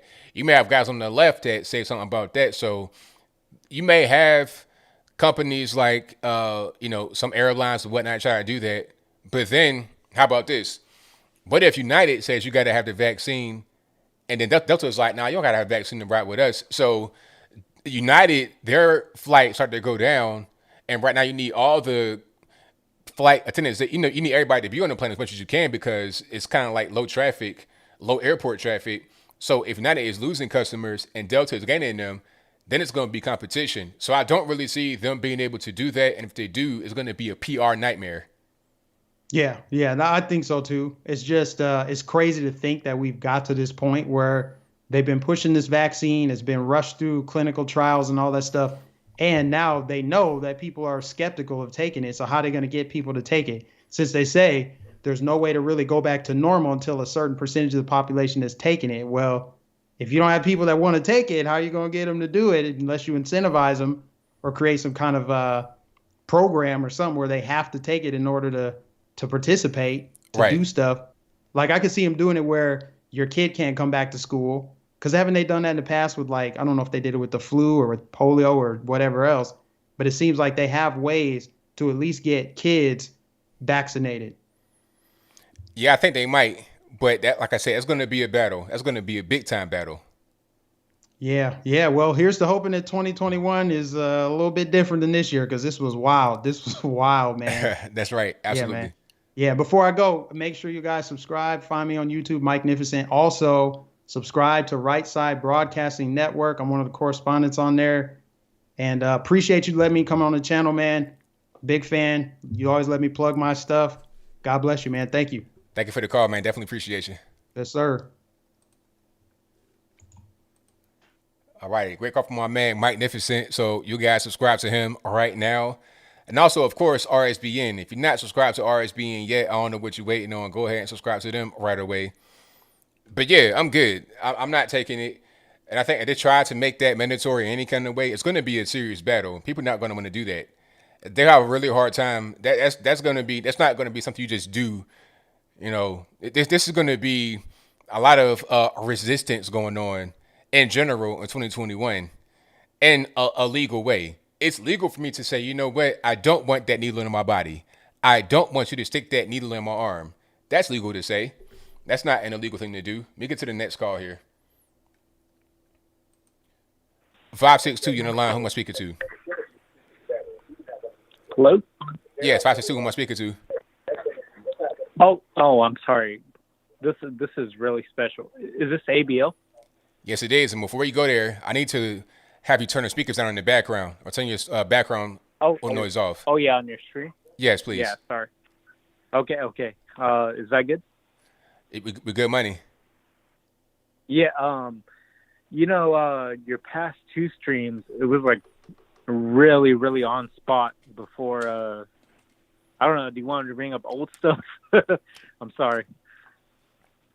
Go ahead, man. Go ahead. Like especially when you're talking about like the whole weed thing and the gay marriage thing, it was really cool because I think a lot of people don't understand like the logic about what they're doing. You know what I'm saying?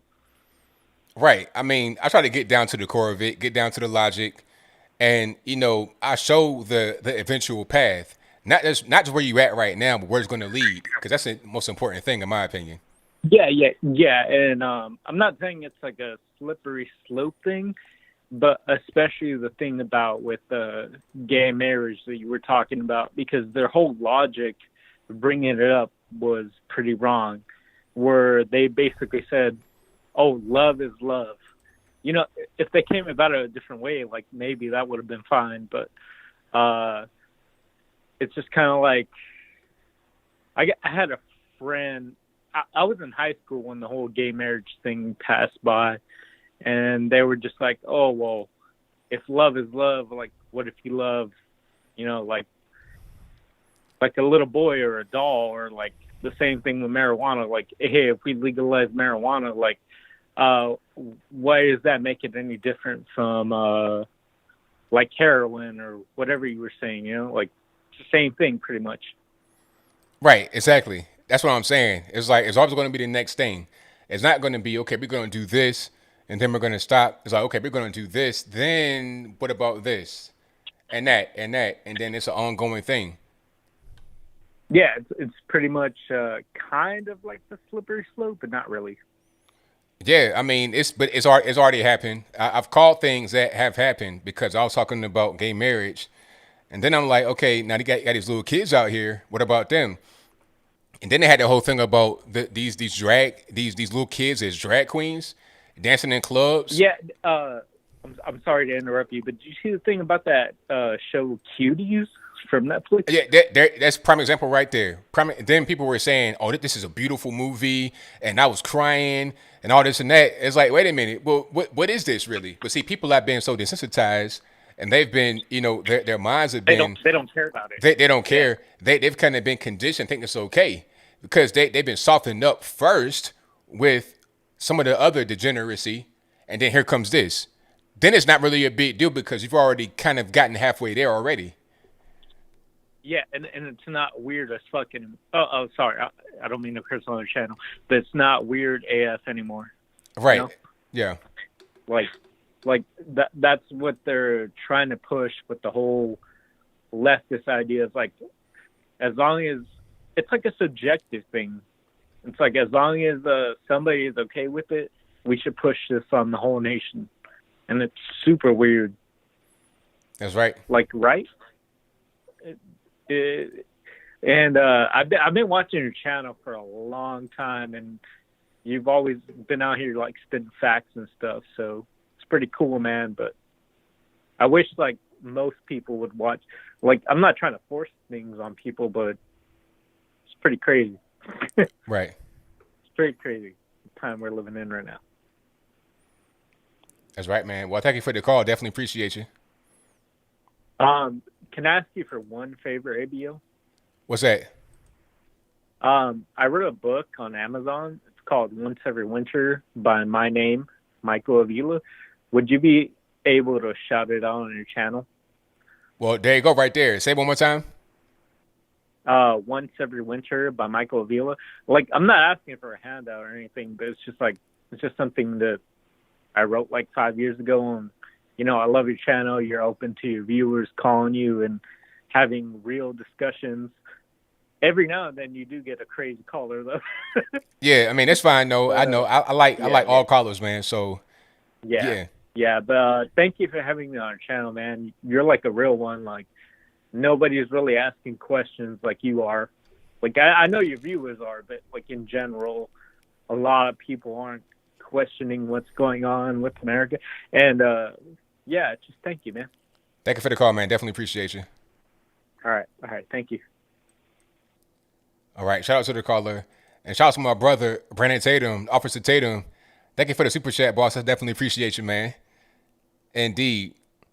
I know all of y'all should be subscribed to Brandon Tatum. That's like the gold standard on the YouTubes. I'm trying to be like my brother Brandon. So shout out to him. And shout out to Wolfgang Dio, who says, I think the vaccine is legit. It could have been done in 4 months, though ethical standards prolonged it. Most of the research is likely from SARS, MERS. Given the similarity, I still won't take it. Yeah, I mean, I'll pass on the vax. I'm good, you know. So that's just not really my wave. Let's get to the next call here. All right, call you online. I'm speaking to 617. Hey, what's going on, man? All right, what's happening? So why you keep scaring people with the vaccine, man? What did I say that was wrong? Well, you link it with the vaccine with what happened in, I think, was Tennessee or Alabama with the issue of the syphilis. That is true, and it was wrong. But the flu shot, right, is 90% effective, and 10% of the people that take the flu shot got side effects from fever, diarrhea, nausea, and millions of people take the flu shot. So why you don't rally against the flu shot too? Why you say, hey, don't take the flu shot? It's bad for you. Well, I don't do that either. Oh, you don't. But why you don't make a video about it against the flu shot? Because it's not coming out right now. The vaccine's coming out right now, and you're not required to take the flu shot ever. But they're talking about maybe you might need to take the vaccine as a requirement. It could be mandatory, possibly. So I'm saying if they want to say it's mandatory or something like that, I'm not going to accept that. And I'm not done. And also, since it just now came out, I'm not sure what the long-term effects are going to be. Now, with the flu shot, it's been out for a while, so we kind of know what it's going to do based upon how long it's been out. But this is brand new, so it's a way different thing. Yeah, it's true, but this is a worldwide problem. This is not just a problem in the United States, right? So this is a problem worldwide, and the whole world the economy is about to collapse worldwide because of this problem. So this is not just the U.S. But what's the point, though? But my point is that all scientists are working together to make sure that this vaccine is the most effective and have less side effects as possible. That is perfect? No. There's going to be perfect? No. There's going to have to make modification along the way? Yes. So what does that mean? So what does that mean? That it's not going to be perfect? Like, I don't understand. The flu shot is perfect? I mean, I don't know. I don't take it. It's not perfect. So you cannot have scientifically things to be perfect to work 100% to each person. Now, what I meant by that is when you say not going to be perfect, what does that really mean? Like specifically? Well, they might not work in some people, like we work better in some other people. Or it might injure you, or it might injure you, maybe. Could be. They might cause some okay. problem, maybe. But the same thing, all medication do the same. All medication do the same. I mean, the people that take HIV medication that now the success rate is 97%, cause problems in some people.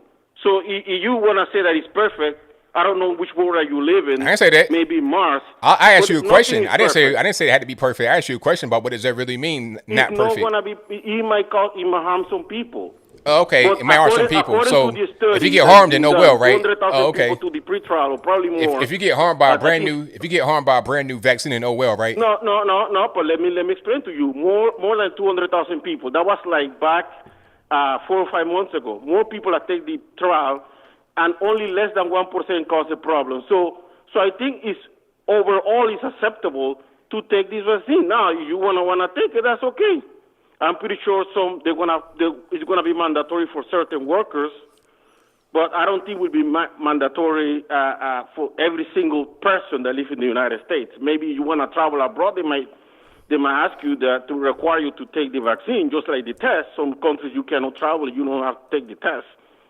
But this nation, to making comparison to these issues that all these experiments that we're doing, it's just ridiculous. Why is it ridiculous? You always come with these baseless claims, and I know this is what claims did I make that's baseless? I know it's the YouTube channel. Sir, the question was, sir, listen. The question was, sir, listen. The question was, what baseless claim did I make? Well, the baseless claims in base of you trying to link what that study happened with the syphilis with this study. You trying to make claims of medication that you take of these advertisement at 2 a.m. compared with this. How could you compare with this? Why not? Why is that wrong to do? It's different because, like I said, a worldwide problem. Best scientists on the world are working on it. What does that got to do with it? Again, do you believe that the flu shot will be advertised the same way that this medication advertised at 2 o'clock in the morning? What? You made this crazy comparison because that's your job. Nah, you don't understand. You don't understand what it's about. I'm gonna just talk. You're gonna be quiet. I'm gonna talk. You're gonna be quiet because you know what? When I talk, can nobody hear you? Now, here's the thing: when these commercials that come on 2 o'clock in the morning, it's for effects that happened well after you taken the specific medication, vaccine, or whatever. 20, 30 years later, asbestos, mesothelioma. They didn't know that was harmful until way later, years and years and years later. As it's a naturally occurring mineral in their environment. Speaking about asbestos, they put it in your house, they put it in ships, they put it in children's clothing, all of that. It was flame retardant, put it in insulation, all of that. But then years later, it caused mesothelioma. Now you can sue. You were exposed to it in 1975. Here it is, 2020. You having problems. So it's about years later. It's the latent effects I'm talking about. And we have no idea what the latent effects of the vaccine are going to be because it just came out. That's my whole point. So you don't know what's going to happen years down the line. And that could happen. Now, am I wrong about that or what? Okay, these scientists do something that... Am I wrong about that or what? Like I said, listen to... Sir, the question was, am I wrong about what I'm saying or what? And since if you weren't listening, the whole thing was this. You can have the vaccine... and then there could be some latent effects that happen years down the line that we don't know about right now because it just came out. Am I wrong about that or what? All right, but that's your claims. That's your claims. Am I wrong or what? Yeah, but do you listen to those experts that work on the vaccine? Are you listening? Am I wrong to them? or what? Answer the question. Do you listen to them? Sir, listen, we're not going to play this game. So if you're not going to answer the question, I'll hang up and go to the next call. Am I wrong by saying that you could have some latent effects that appear later that we don't know about right now? Answer the question or you can hang up. What question are you asking? You're not listening to me. We don't know. We don't know. I just told you. It's not so perfect. Am I wrong? Am I wrong? Yes or no? We don't know. Yes or no? Am I wrong? Yes or no? Don't know. Nobody knows. Nobody knows. But what is the solution? You can't say you don't. You can't say you don't know.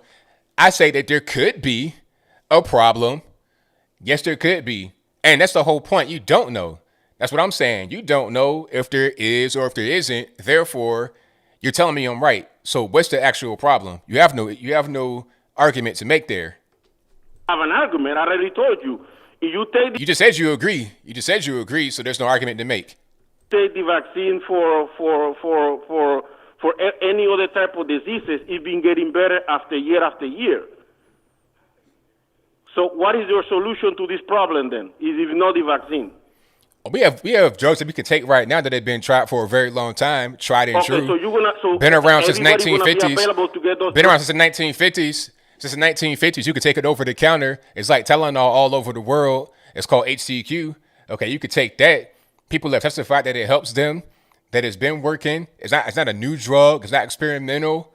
Like we're trying to do right now with this vaccine they just came out with yesterday. I mean, come on. No, you telling me Ben Carson took Tylenol, President Trump took. All right. So you're not cooperating. So have a nice day. You're not listening. You can't have a conversation if you can't talk to somebody if you're not listening to him. Like I asked him a question about 3 times. He was like, "What's the question?" Because you're not listening. Look, HCQ. I'm gonna say the full name of the drug. You guys know what I'm talking about. HCQ has been around since World War II. Many years. It's been tried and true. It's not an experimental drug. It's not a new drug. They take it all over the world for malaria prevention, for other kinds of disease prevention. They take it and it works. Why can't we have that over here in the States? And as a matter of fact, I think they just reversed the ban on it like yesterday. I think the only reason why they banned it is because Trump said something about it. And then it became, oh, well, we can't have this out there because they're going to take it. And then if they take it and then they develop a virus resistance, that's going to hurt us. And our efforts are trying to have this, this official vaccine and our election plans. That's just my humble opinion, though. Okay. Now I'll say you can get it now. Oh, okay. So, yeah, HCQ, zinc, vitamin D, basic things that have been around for a long time. You should be able to take that are not experimental, that are not dangerous, and they're also very cheap. HCQ, you can get that generic for the low, not like remdesivir or whatever else you got to take after, the time been up for you to really be trying to prevent it. But I digress. 253 on the line. Who am I speaking to? Hey, this is Steve in Washington. How are you doing? Is this Abel? ABL, what's going on? Yes. Hey, I'm not going to be the crazy caller. I want to say I love you, man. I follow so many of your videos, and if you hang up on me, before you hang up on me, I got to know what your flags are behind you because you bring the respect. Are those wood flags? Yes, they are. Those are impressive. I love it. When you first moved and then you didn't have the flags up, I'm like, oh no. But then you got them up on your second or third video. So, I'm a follower because it's like, oh, when you moved. Oh my gosh.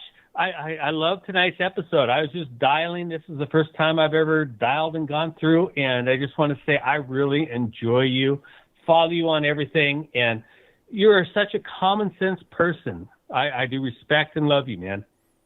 Well, thank you for that, man. Definitely appreciate you. Yes, so I don't have a lot of questions. It's like you and I are speaking the same notes, tapping the same chords. I just want to say I enjoy you so much. Thank you for all that you do. Thank you, man. Appreciate you. Okay, I'll let the next caller come in because maybe they will be the next crazy caller. Love you. Bye. All right, now. All right, shout out to the caller. Good call. 314, you're on the line. Who am I speaking to? Hey, this is Adam from St. Louis. All right, man. What's going on? Not much. I just seen on Monday, I think they said that the Nevada electors were voting for Trump when they did their votes on Monday. I seen that on Right Side the other day. Yeah, see, what happened was the Democrat electors voted for Trump, and then in the GOP, they voted for Trump too. So you had 2 sets of electors that both voted for Trump. Now, the way that they're supposed to do, as far as I know, and in the comments, you guys can let me know if I'm right or wrong, but they're supposed to vote for whoever their state voted for in the popular vote. So I'm not sure how that's going to work. I think the objective was to trigger a contested election, and that's going to go to a process where it goes to the House and whatnot. But I'm not sure they're actually successful in that. But that was the whole purpose, to have a contested election. Right, and then also there's only one way for Biden to pass that physical, and that's if Dr. Fauci gives it to him, I believe. Yeah, well, if Fauci gives it to him, then he probably pass it flying colors. Right. I appreciate it. Have a good night. Thank you for the call. Yep. All righty. Shout out to the caller. Yeah, if Fauci mentions that's a physical, he'd be looking like Captain America before he got put in the box. All right, let's get to the next one here. All right, call you on line, speaker 2727. Hey, Anthony. Thanks for taking my call. It's Gabe. All righty, man. What's going on? Oh, not much. I was just checking in with you. I see you've been talking about the vaccine, and I thought I might be able to complain a little bit about the frustrations regarding what's going on with the election. But want to start with the vaccine, if you sort of wanted my opinion on it. Go for it. I think there'd be two choices for me. Excuse me. I travel sometimes for work, so if I was traveling overseas to some other countries, like I've traveled all over, I might do the vaccine just because I might not be able to get proper medical attention. But other than that, I'd probably just give a try on the HCl, hydrochloroquine, is it, and zinc, and the Z-Pack, and let my body fight off the virus itself. I didn't do too much research into how that, the mRNA vaccine. I think that sort of gets into your cell and you produce the antigen and then you create some antibodies against it. I'm not sure what the long-term effects are. So it would be a little bit risky, but yeah, definitely. That's how I sort of feel about it. It's a little bit of a, it's a rush to get there. But the whole world's sort of gone crazy this year, as you can see from 2020. It's become like, I was just looking at, like India's 1.6 billion people. Their infection rate has dropped quite low. I think their death rate's one of the lowest in the world.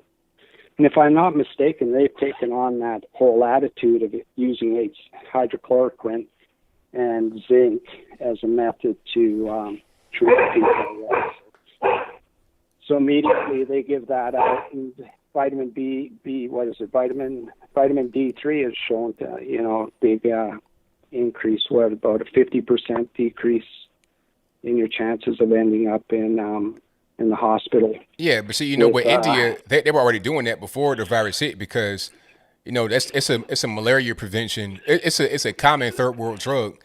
Africa the same way. Right. And they're outside, it's hot, so they're getting the vitamin D from the sun. They're taking the drug already as a malaria prevention. It's a common third world drug. It's available over the counter. It's not like a big deal. So they already had it in their system. So that was the way. It was a preventative measure to prevent them from getting it to begin with. So yeah, that's why you got a real low rate of infection. I mean, if anywhere was to have a big outbreak of it, it'd be India, because you got over 1 billion people and they're very tightly compacted. You got these slums with like 1 million people in it, and it's elbow to elbow. So if the virus hits, it's going to spread like wildfire, but they're already protected because they already had the drug in their system. Right. So they were doing that, and those drugs are easy to get. When I was working in Jakarta, you could buy a lot of drugs just from the pharmacy, like antibiotics, whatever you wanted to do, right? So I think that's a good way to go. And, there's so much hair on everything that happens in this country. You got big pharma gets involved. They try to slam that drug before.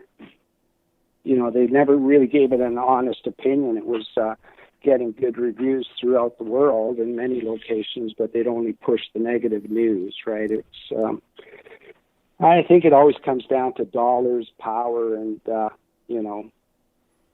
who benefits the most from whichever narrative is pushed. Sort of unfair, and that's sort of how I feel about the current situation with the elections. You know, we get that push from mainstream media. There's nothing to see here. It's all been debunked. You know, and at the same time, we can't get in there and say, hey, we want to check all the ballots, we want to check the envelopes, we want to check this, we want to check that. They just won't give access. They just tell you to move on. And, you know, like I was saying earlier, that one of the biggest frustrations is to believe that 80 million people voted for Joe Biden. I think he was doing a speech the other day or something. I seen somewhere that, what was it, something like 4,000 people viewed it. So 80 million people vote for you, but only 4,000 people are willing to watch you address the nation on your right. So it's just so pathetic. And the scariest part of the whole thing, Anthony, is that if we just let this slide, like, it destroys the last republic or democracy in the world. That's right. You got to keep the pressure on, because if we let this whole thing go and just say, whatever's whatever, then it's going to be a problem in the future, and it's always going to be a problem. It's like fighting a bully. If you just let the bully just, beat you up every day, he's going to keep on doing it. But thank you for the call, man. Definitely appreciate you. Okay. Talk to you again, Anthony. Bye. All righty. Let's get to some more here. And the number to call, 434-658-1220. 304, you're on the line. Who am I speaking to? ABL. Yes, sir. All right. Normally I start with an icebreaker. I want to give a big up to the chat. The chat is awesome tonight. Yes, indeed. Yeah, so I got little notes here. The quick one is, isn't the common cold COVID? Just not COVID-19? But the common cold and the flu is also COVID? Correct. Yeah, it's a coronavirus. Absolutely. Right. So when you say, and I feel like he was spitting on me through, when I watched, you know what I mean? I'll tell you who I am in a minute. You probably already know. And I do have a big conversation, but, the Lincoln thing, you started off the whole stream with, right? Yeah. Yeah, that, I'm not sure if I'm allowed to say this, but what if, actually, let me do this. I heard from an anonymous source that the Atlantic slave trade really wasn't based off race. It was based off of, like, green, money. Yeah, I mean, that's really what it was. Right. And I don't want to be anybody with some type of compassion, when you understand what people went through, and actually in places of the world it's still happening today. And I've been through a lot of things. I've been on the chain gang. I've been through this and that. But,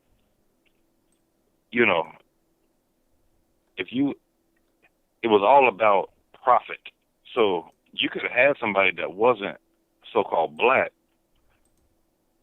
that could have been, if you got some, like say you had Shrek, and then everybody would have wanted Shrek, and he's green. It'd be like, man, I want him. I'm not trying to make a joke about it, but I'm trying to make a point about it.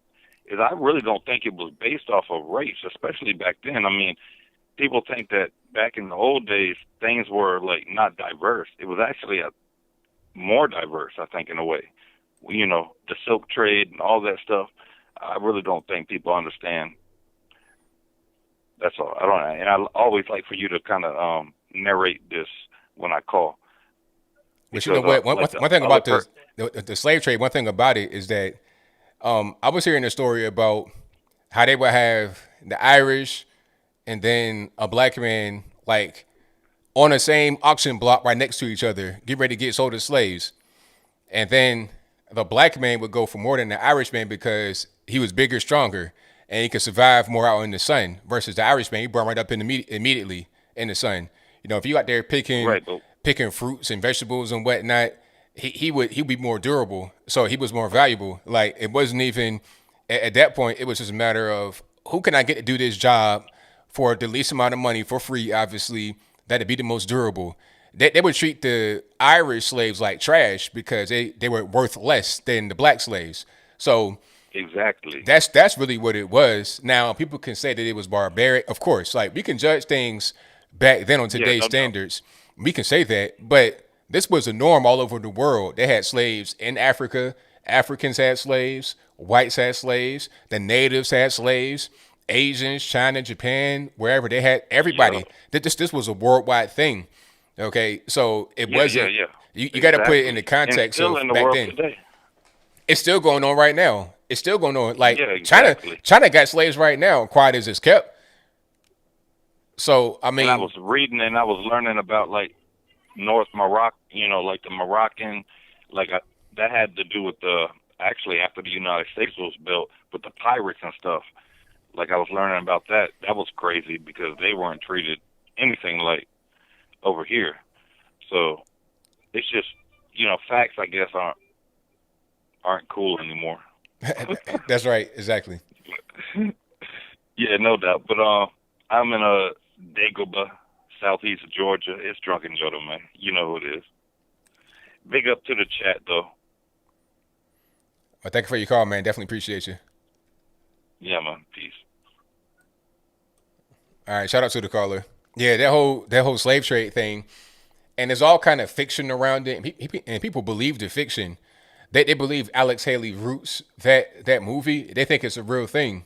First of all, it was plagiarized. Like, not only was the movie fiction, it was also plagiarized from a book that Alex Haley did not write called The African. I forget the actual author, but you guys know because you're smart. Let me know in the comments if you know.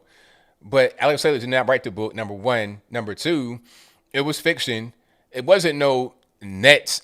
Like, do you think that the Europeans could just pull up in the trade boat, right, and just run in the jungle when you got malaria happening, all kind of stuff? It's hot.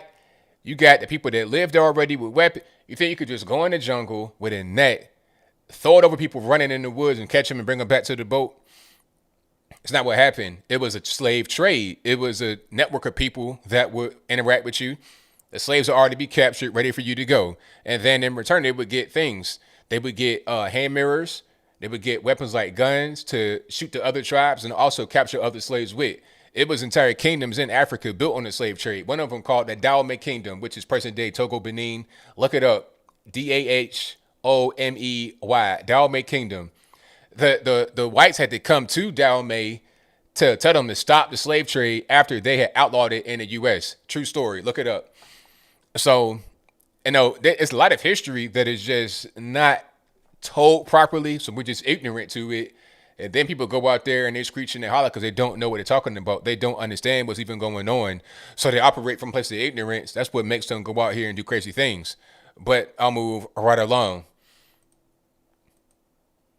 559, you're on the line. Who am I speaking to? This is Julian Bueno. All right, man. What's going on? Hey, how's it going? ABL? Yes, sir. Yeah, I was wondering, what do you think about the, I hear people talking about this on the internet, the Insurrection Act, and Trump's able to invoke the Insurrection Act, and the whole tribunal thing and martial law. What's your thoughts on that? I hear about that a lot, but I don't really know a lot about what can come as a result of that if they do it. I don't know what he can do with that. I just don't know. Pretty much martial law to over. I guess it trumps the court system, and I guess the military takes over, and the military starts to have these tribunal courts or trials, and they could, try people for treason. Everybody who's going along with the election. I guess I don't know if you could say fraud, but supposedly you could just skip all that and kind of go around all that. Yeah, I don't know how that can actually happen. I hear about it a lot, but I don't know the specifics of it, how it can actually happen. So that's not really my wheelhouse. Oh, okay. Well, I just thought maybe that's let you know your thoughts about that. Yeah, I don't really know. I think what we got to really do is focus on just the integrity of the election and focus on the fraud and really get some hardcore physical evidence of what we're claiming. Because I know that there was some irregularities going on. People know what's happening, but we got to be able to say, hey, here's the hardcore physical proof. Here's the evidence. And beyond that, I don't think that you can do much of anything else. Because if you want to call martial law or something like that, it's like on what basis, on what grounds? You got to have the evidence first, like the hardcore physical. We got evidence, but it's like, okay, what do we have that's enough to say, okay, we got to impose this, because anybody could come along and say, well, I got evidence too, and then do the same thing to us. So I don't know. I just want things to be right from the beginning, so we don't have to go down this road. Yeah, for sure. My fear is, what happens if none of the courts listen and they keep throwing this stuff out? You know what I mean? Then what? Like, we all see it, and it's all obvious. It's all on their face. But no one's willing to listen or even hear it. Then what? I mean, are there any avenues after that? If no court wants to take it up, you got rhinos, flipping all over the country. Well, I don't know. So I don't really what? know. I don't know what the solution to that would be. Oh, okay. Well, yeah. So I hear a lot about it too on the internet. I'm not sure about it, so I guess I got to do more research about it and see what other avenues there are for Trump. No doubt, man. Well, thank you for the call. Definitely appreciate you. For sure, then. Thank you. Have a good night. All righty. Let's get to some more here. Let's go. Let's try this. 530, you're on the line. Who am I speaking to? Hey, Anthony, this is Andre calling from Belly of the Beast, Berkeley, California. All righty, man. What's going on? Hey, first of all, congratulations on your success. I was so proud of you hitting the number you hit on election night. Been following you for a long time. I just want to give you a shout out. You have surpassed the mainstream media in our hearts, and you're going to surpass them numerically here pretty soon, hopefully. Well, thank you for that, man. I appreciate it. It means a lot to me. Well, you're the best, and that's why we're all here. But I just want to make this a really quick call because I know there's a lot of people trying to get in. This whole election reminds me, and this is going back. I'm an old fart. My first memory is when JFK was shot, and subsequently, as I got a little bit older, Bobby Kennedy was killed, and Martin Luther King. And even as a little kid, I knew that something was wrong with our government and the establishment. I mean, it didn't take, I just knew it in my bones. And I've been known as a conspiracy theorist in my family and friends, with my friends, ever since. But this election brought back all those feelings from 1968 and the early 60s, that same just pit of my stomach. And it's the same thing over and over again, but people just don't see it. I mean, you do. Most of us do that follow you, but it's just, it never ends. And it's got to stop. Somebody's got to put a stop to it. Mr. Trump obviously tried his best.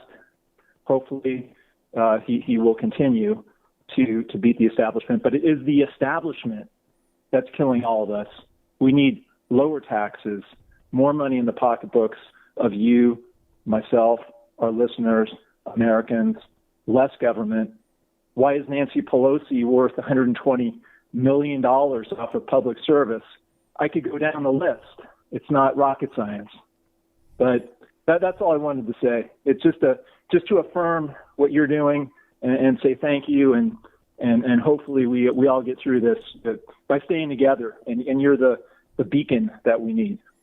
Well, thank you for that, man. Definitely appreciate the call. You're welcome. Thank you, sir. Great call. Very good call. Yeah. The government is always a battle. There's always battles. There's always fights about the government. There's always, it's a never ending thing, really. You got periods of peace. Then you have periods of conflict. That's history. That's the nature of man. That's how it always is. That's never ever changed. You know, you can get comfy and nice and whatnot in a period of peace, but then when it's a period of conflict, it's like, what are you going to do, and how are you going to do it? But that's the nature of man, always. All right, 719. You're on the line. Who am I speaking to? Is this ABL channel? Yes, it is. Who am I speaking to? Dave. All right, man. What's going on? Hey, I just wanted to call in. I sent you an email the other day about the Black National Anthem in Michigan at the electors meeting. Hold on, wait a minute. So what was that about? I didn't see that email. Oh yeah. They started a process of certifying the electors, and they had everybody stand up, and they said, "Well, we're gonna start off by the national anthem, followed by the Black National Anthem." Wow. And they had the doors closed, and I guess they wouldn't let the Republicans in. Wow. I mean, that's crazy. Like, okay, I don't understand the purpose of doing that because, all right, at that point, that's a symbol. That's a signal being sent. You know, it's a racially kind of hostile thing. See, it's one thing to do that if you're like at home or at a family gathering or in a place where it makes sense to do that. But in a political situation, when you're about to vote, that just seems like it's, you know, racially motivated. And it's like kind of a signal, like an attack, basically. Yeah, I mean, so why don't they, you know, sing the Spanish national anthem and the Irish national anthem, and then in a couple of years we'll be singing the Chinese national anthem. Yeah, that's next. Brush up on your Mandarin, get that together. Yeah. Hey, so I was listening to one of your previous folks talking about the flu shot and stuff like that. And from what I understand, that the flu shot's only 50%.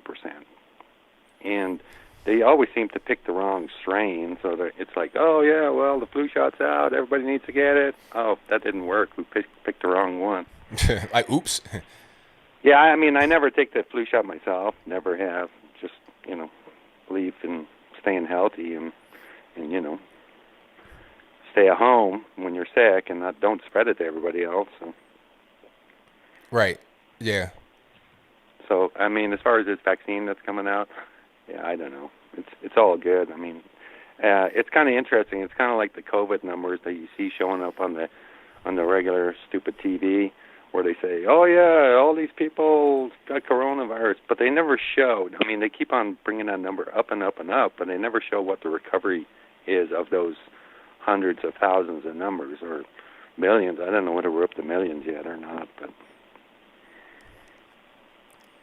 Right. What do you think of that? What, as far as like the vaccine, how many of us have it? Well, I mean, yeah, they say, you know, you have all these people, you know, they've got COVID, but they never show. I mean, that's just a number that keeps on climbing, but they never show the number of, okay, well, now today, you know, it was, you know, X amount, but today all these people have recovered. Hundreds of thousands of people have recovered because it's all about just it's a fear mongering, really, because the number of those that died, I feel like that's fake too, because you know they're counting people that have other causes of death, serious comorbidities, as virus deaths. It's like, okay, if somebody's 95 years old and they had heart failure and then they catch the virus and die, I mean, come on, like they had like a little bit of time left anyway, and you can't say that the heart failure and the age were irrelevant. They could have died a day later without the virus, and it would have been because of the heart failure and the age or natural causes. Yeah. You can't live forever. So I feel like a lot of these people, and you know, it's not common to have this thing be mass reported like this as far as the cases and also the deaths. It's not very common. It might be kind of a violation of privacy as well. So this is kind of a new thing. And I feel like it's being counted in a way to incite the maximum amount of panic in people. Well, it's kind of like when your callers called in, I think it was last week, about a good friend of his that died of cancer, and they put him down as COVID. Yeah. I mean, I know I'm here in Colorado too, and I've known of people that had motorcycle accidents and died, and suicide, and they counted those all as COVID too. Right. And there's also money behind it because hospitals are getting paid for these virus victims. So it's a money aspect to it. And then that plays in with the media. They're able to report the numbers that were money motivated to push their narrative. And then the virus manufacturers, I mean, the vaccine manufacturers, they're able to play on it because people are scared. They don't want to get it and die. Then they rush out and get it, and they're willing to pay whatever the price may be. Yeah, exactly. Yeah, you mentioned about India, getting, their recovery rate is pretty good. They're in closed, compact situations. I mean, I've been around the world. I've seen a lot of different countries. But when you think about it, New York is kind of like a slum, like you said about India, and that's why the virus spread so much there. Exactly, and that was my point. It's like, okay, if India does not have this big outbreak, when they're living in these slums where they tightly compact, I'm talking about 1 million people, elbow to elbow, very small quarters, living, I'm talking like matchbox sets, real tight together. If the virus were to just happen in that space, it should have spread like wildfire, but it didn't because they're already on HCQ. It's already in their system. It's available very cheap. They can afford to get it, and they're already taking it. That's why it didn't spread. Yeah. I got 2 or 3 other things. I know you want to get other callers in. But Well, hey, I got time for one more thing, then I got to get to the next call. Okay. Yeah, so I was looking online and YouTube about Ruby Freeman, one of the voters that were involved in, I think it was Georgia. And I guess there's an Instagram going out there about where herself and her baby, meaning her daughter with the white or blonde dreadlocks, about Plan B. And then she's asking Joe Biden for a pardon. Oh, really? Wow. I think I saw something about that whole thing when it first happened. I didn't see anything about the pardon, though. That's interesting. Now, Yeah, she did an Instagram and wrote everything out about how they did it and what they did. And when they saw Donald J. Trump, our president, the numbers going up, that's when they decided to go to Plan B, and it worked. And that's kind of hard to prove as far as that being legitimate, because if it's a screenshot of a post, then anybody could write it and fake it. So I don't really know if that came from that person specifically, but if they can prove that it did, which that's possible, because when you're talking about the government, the FBI, they can get a warrant and go into your Instagram and see deleted stuff and everything. So if that's proven, then that's going to be a problem for Creepy Joe. But thank you for the call, man. Definitely appreciate you. Oh, just real I'm quick. sorry, I have no more time. Thank you for your call. All right, thanks. Bye. All right, shout out to the caller. But yeah, I did see that whole thing with the lady and her daughter or whatever. But that appeared to be fake. Now they can prove it. Like I said, they can get a warrant and go on your phone and see your DMs and everything. That's how they got one of the rappers locked up, Casanova, the New York rapper. The police got a warrant to go into his DMs on Instagram, doing all kind of wild stuff, talking about go over there, sell drugs, do this and do that. It was crazy. So yeah, they can do that, and they will do that. Let me get to the next call here. Okay, let's go. 615, you're on the line. Who am I speaking to? Yeah, hey man, what's going on? Everything's good, man. What's happening? Hey, it's Eric from Hendersonville, man. I want to say I appreciate you, man. I got my red pill from you, Brandon Tatum, and Candace Owens, man, and changed my life for real. So I just want to say thank you first off, and second off, I want to say that me and my wife went to what the left likes to call a super spreader this weekend, and we had a funeral, and we went to Chicago for the funeral, and the whole family has COVID now. So me and my wife are from Tennessee, so we come back home, everybody in Chicago is getting it. So I go to get my test today, and they said to me, I had to get an appointment, right? So as I'm getting the appointment, they said, do you want to be on the trial to get the vaccine? No. A trial? No. Exactly, the trial. Do you want to be like a trial? What they want to be, a little animal? Yeah, like guinea pig. Yeah. Yeah, and I said no. So I didn't choose them. So I went somewhere else and got the test done. And you can hear my voice. And I just want to let everybody in the chat know. I want to let everybody know that if I have this, y'all don't need to be scared, man, because you hear my voice is kind of raspy. Mhm. Okay, check this out. Yesterday, I could not speak. If I was talking, I sound like the Hodge twins or something. I'd say, yeah. And my voice was real jacked up. But then today, I take a nap, and then I wake up and I can talk again. And all I did was I took some Mucinex and some vitamin D, and I've been drinking Dayquil, man. And to let everybody know, if they never had it, if it is, I don't know if I'm positive or not, but if it is what it is, it just feels like a cat laying on your chest. It feels like pressure on your chest, and that's it. And it messes with my vocal cords. And what's crazy is my wife, her lower back is hurting really bad, and she just showed me a video of Ellen DeGeneres, and she's got COVID right now. She said the only symptom she has is her back hurts. How crazy is this, man? Wow. It don't make no sense, man. It's just weird. And what is your take on this, man? It's just crazy. How is this flu, whatever it's supposed to be, how does it affect? It's weird. How's it affecting so many people in different ways, man? It's just weird. I feel like it's a bioweapon, and I feel like it's going to affect you differently because it's not a naturally occurring thing that happens in nature. It probably was something that they made or they modified. I think they said that, matter of fact. They said it's a modified virus. So they took little pieces and, altered it. So depending upon what you got going on already in your body will be how it affects you, in my humble opinion. You're a male, you're a female. If you have comorbidities, if you don't, if you're healthy, if you're not healthy, depending upon what you eat, how you eat, your diet. I feel like it affects you that way because it's a modified virus. So that's probably what's going on. That's why you were seeing these videos in China, people dropping out dead, throwing up blood. You're not seeing them over here because over there, they got a different body, different phenotype, different diet, different environment.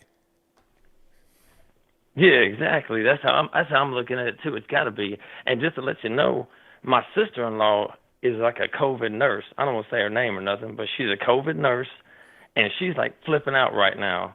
She's like scared to death, telling us, man, I know what it does to people. I know what it does to people. And I'm like, look, man, just my opinion, if this is what it is and what it's doing to me, it's got to be underlying issues, man. Like if I had heart disease or something, I'd be dropping dead like you're talking about the dude in China.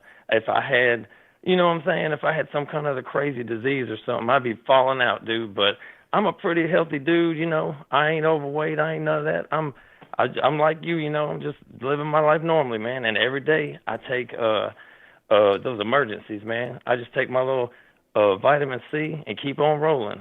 And I even drink every now and again, and it ain't bothering me at all, Right. So, yeah, so I think it just affects people. It's just crazy, man. Man, let's just be real. They made it. They made it for this election, and they're trying to steal it. We all know. Everybody knows it. Everybody's getting censored. That's another thing, man. Everybody's getting censored. Man, we're supposed to, man, come on, dude. Luther told us about this back in the 90s, banned in the USA, man. They've been trying to ban everybody, and now they're censoring everybody. If you say one thing, they take your video down. It's crazy, man. It's just, and everybody, and another thing, before I go and I'll let you go, 'cause I know you got to get the other callers, but, man, everybody's getting war fatigue, man. Do not get war fatigue, man. This is a war right now. Everybody needs to stay together on it. Everybody needs to be proud. And just, man, don't let them steal it, man. And if they do steal it, man, 2024, dude, it is what it is, man. We ain't going to cry like they did on their knees. We ain't going to do that. We're going to stand together, band together like we always supposed to do. Yep. That's right, man, 100%. Thank you for your call, man. Definitely appreciate you. Thank you, ABL, man. Appreciate you, brother. See All you. right, now. Yeah, shout out to the caller. Great call. Yeah, got to keep on fighting. Keep the fight up because that's what they did on the other side. They definitely didn't give up at all. Hey, shout out to AM1. Is that you in the chat? Shout out to you, man. Thank you for joining us. But yeah, if the other side not gonna stop, then we can't stop either. We got to keep on going. That's just how it is. And get down to the bottom of this whole fraud thing. Get down to the bottom of this Hunter Biden laptop situation and keep it going. Don't let the foot off the gas. Keep going. All right, let's get to the next one here. 815, you're online. Who am I speaking to? 815, hello. Hey, ABL. Yes, sir. ABL. How you doing tonight, man? Everything's good, man. What's happening? Hey, much love at you. I've been a monthly subscriber to you, big way. I don't know what color my star is now. Hey, I'd like to talk about, I'm 60, and I was a little, I was scared to death at this whole thing. And then, as we moved on, more information came out, and we started seeing the odds. And then I was like, all right, man, this whole thing's been twisted. Well, recently, my wife went to be with her mother-in-law because she got COPD, 20% lung capacity. She fell out. She goes to the hospital. She gets COVID. We were like guaranteed she's going to get taken out, right? Yeah. 20%, 77 years old. Wow. They give her remdesivir. Bam. She's feisty as ever could be, right? My wife gets COVID. She comes home. She's 55. And I'm, from watching the odds, and I have like a half a dozen friends got COVID my age, had some complications, nothing crazy. So my wife comes home. I said, you know what? We tried the mask thing for about a day. I said, babe, just forget the mask. But honestly, though, within 2 days, I got the COVID right from her. So both her and I mean, it was wicked how fast it was, though. Seriously, it was wicked how fast I got the COVID. Congestion, I did the neti pot, but the fatigue was a little weird. It was like I had narcolepsy, where I would just fall out for like sometimes 10 minutes. I'd be completely revived, and then sometimes for an hour. But what was really interesting was a little bit of exercise every day, nothing crazy. I just took my walks. The more movement, the better. Instead of laying around. Laying around was worse. But with it, I was following around with my wife, and she got over it. She lost her smell, but she got over it. Like in 2 weeks, we got over it. And the symptoms were bizarre as hell, but it wasn't this, oh my God, this whole wicked thing. And quite frankly, I was glad I got the COVID then, because the fear that just disappeared, like this unbelievable, crazy ass stuff. So, but most of the young people I know, which I know quite a few, maybe a dozen close younger people, they're terrified from this stuff. And they're watching me go. I said, look, I'm telling you, I'm going through this. They're like, oh my God, what's going to happen? I said, no, I'm telling you. I said, friends, this is not that as bad as it made out to be. And being respectful, of course, to people who have suffered and have the comorbidity and are just taken out. But there's a scenario, here's a scenario with my wife's mother, who was almost guaranteed, and all of this, like you were saying, how, we have these medical treatments and all these other things that could handle this thing. And these young people who are locked up, they're muzzled up. They're terrified to leave their homes. It's such a tragic circumstance to see how the mainstream media has sheepled these people into just behaving like robots and following the dictums of all this fear, where it's petrified them and broke them in their lives as well. They're broke now from all this fear. Mm-hmm. Yeah, sorry, man. I rolled on that pretty hard, but No, I hear you, man. I mean, it's it's pretty crazy, but the fear. I feel like the fear and the things people are doing to try and avoid it and then try to mitigate it, I feel like are sometimes worse than the virus itself.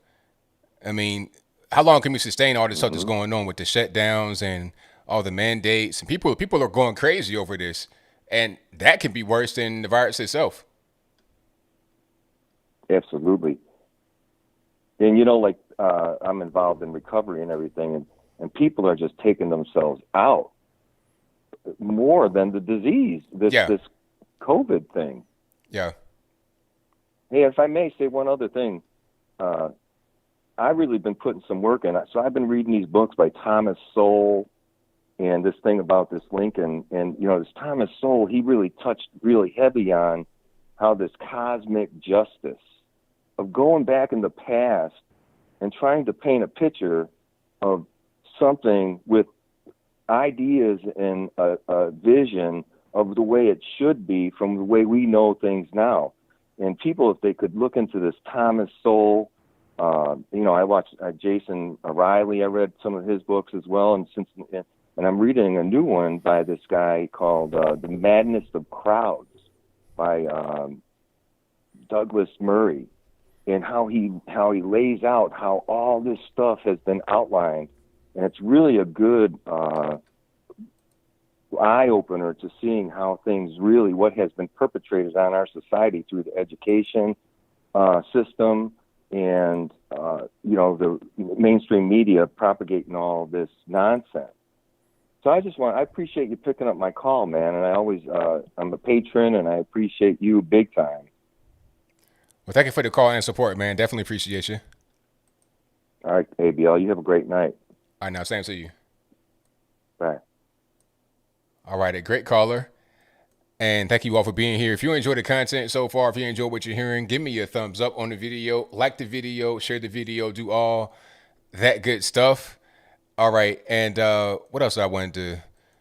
I had something right here I wanted to show, but I must have missed it. Okay. Oh, shout out to AM1. Thank you for the super chat, boss. He says, salute, ABO. Have you seen the CDC doc where they state no virus isolates available? If not, I'll send it if not. I've not seen that. Yeah, send that to me, man, please. And you guys, if you have anything to send me, just send it to my email, contact@anthonyblogan.com. The link for my emails in the description box. Just go to my website, anthonyblogan.com. That is ANTHONY, the letter B, LOGAN.com. And one also says the PCR test is how they manipulate the stats. Okay, got you. That makes sense. All righty. We got some more on the line. And thank y'all for calling. If you can't get in, just keep on trying. I'm going to try to get to you as soon as I can. Y'all just hang in tight. Let's go. Okay, let's do this. 304, you're on the line. Who am I speaking to? Hey, I'm on. You're on. Who am I speaking to? This is Cameron. All righty, man. What's going on? I'm down here in West Virginia. Just clicked over on your show, found you on election night. I want to talk about Hunter Biden. Did you know when him and his dad Hunter went to China? There was 2 cars there when they landed. One was for Hunter. It took him to a bank in China. One for his dad, Joe. It took him, I guess, to meet some high-ranking member in China. It was crazy. I heard that. Yeah, it makes sense to me. That's kind of how they operate. You know, you got the 1A, 1AB. The son gets the money, and the dad meets with the people that make the money go into the son. So they can't say, oh, the money was in the same place with the people that make the decisions. They break it up like that.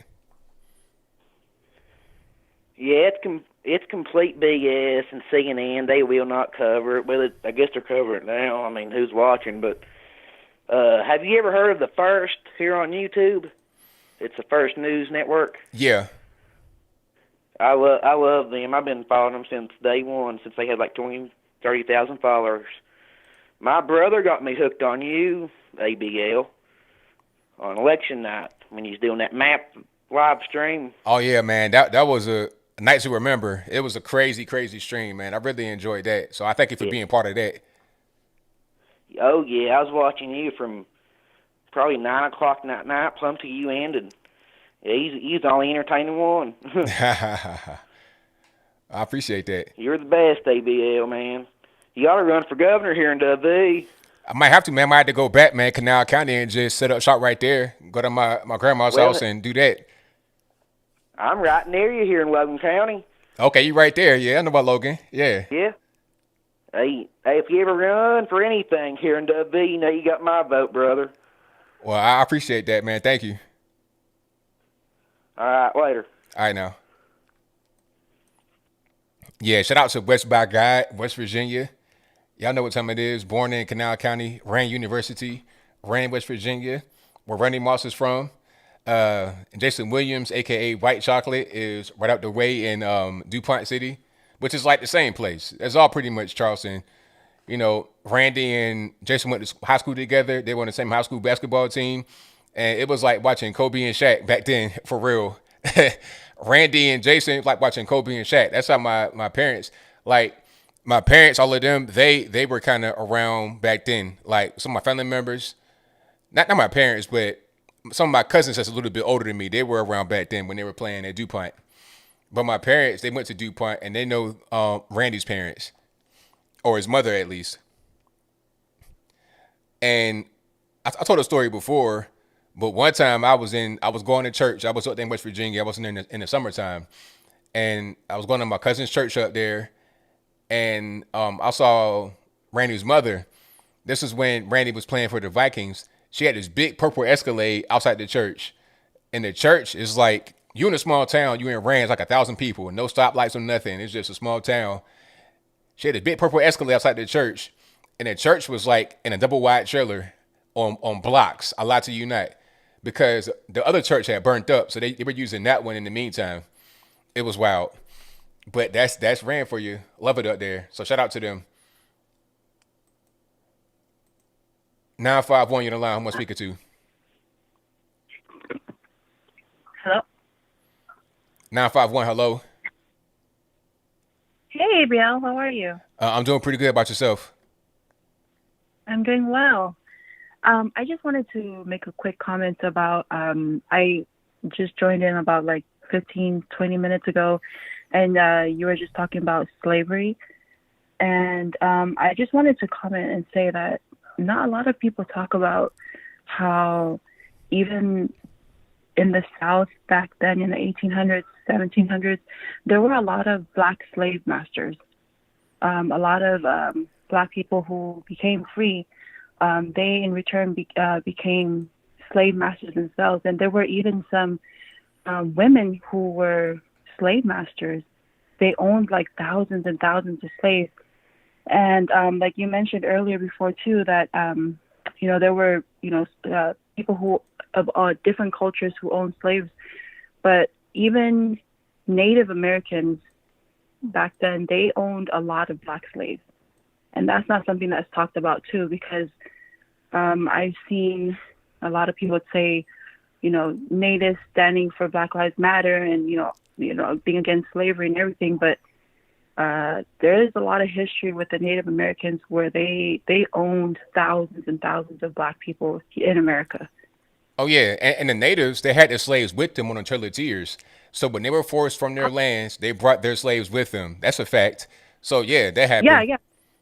Yeah. I mean, I learned a lot of this from Thomas Sowell, Walter Williams, Roger D. MacArthur.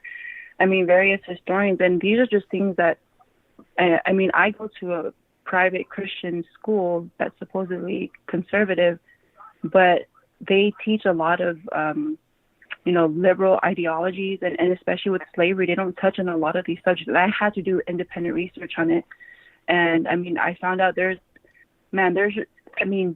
were some books I was reading about how in the South, there were a lot of black people who lived above, like they realized that if they wanted to live like the white people in their areas, they had to own slaves, and if they wanted to live comfortably. And there were a lot of women, I can't think of her name right now, but she owned like thousands and thousands of black slaves. People would say, oh, well, they did that so that they can help their families. But if you looked at the census, a lot of them, they captured slaves and they still kept them as slaves. And it's just really interesting. And even during the Civil War, I mean, when it was like they had the Civil War, I think it was like over slavery, there were a lot of black people that fought to keep slavery. And slavery was more of like a economical type thing. It was not like slavery was not like a thing for colored, it was like about race, but it was more for economical means and stuff like that. So it's really interesting. A lot of Native American people own slaves, and the other caller earlier, they mentioned that. I mean, you mentioned too that there were a lot of Irish people that were slaves, and they were treated, I would say, even worse than black people. Yeah. The black slaves. Absolutely. Yeah. So I just wanted to put in my little 5 cents in there, and yeah, I think people just need to do their independent research on that. It's really interesting. So yeah. Well, thank you for your call. Definitely appreciate you. Thank you. Have a good one. All right, now. All right, shout out to the caller. Yeah, the Irish, they were right there with us. You know, I may have said it before, but my great grandfather was mixed black and Irish. Yeah, got an Irish name and everything. But I won't go down that road right now. I'm going to get to some more calls here. Nippin, what's going on, man? Nippin, hello. Oh, hello. Hi, Anthony. What's happening, man? Oh, can you hear me? I hear you well, man. You hear me?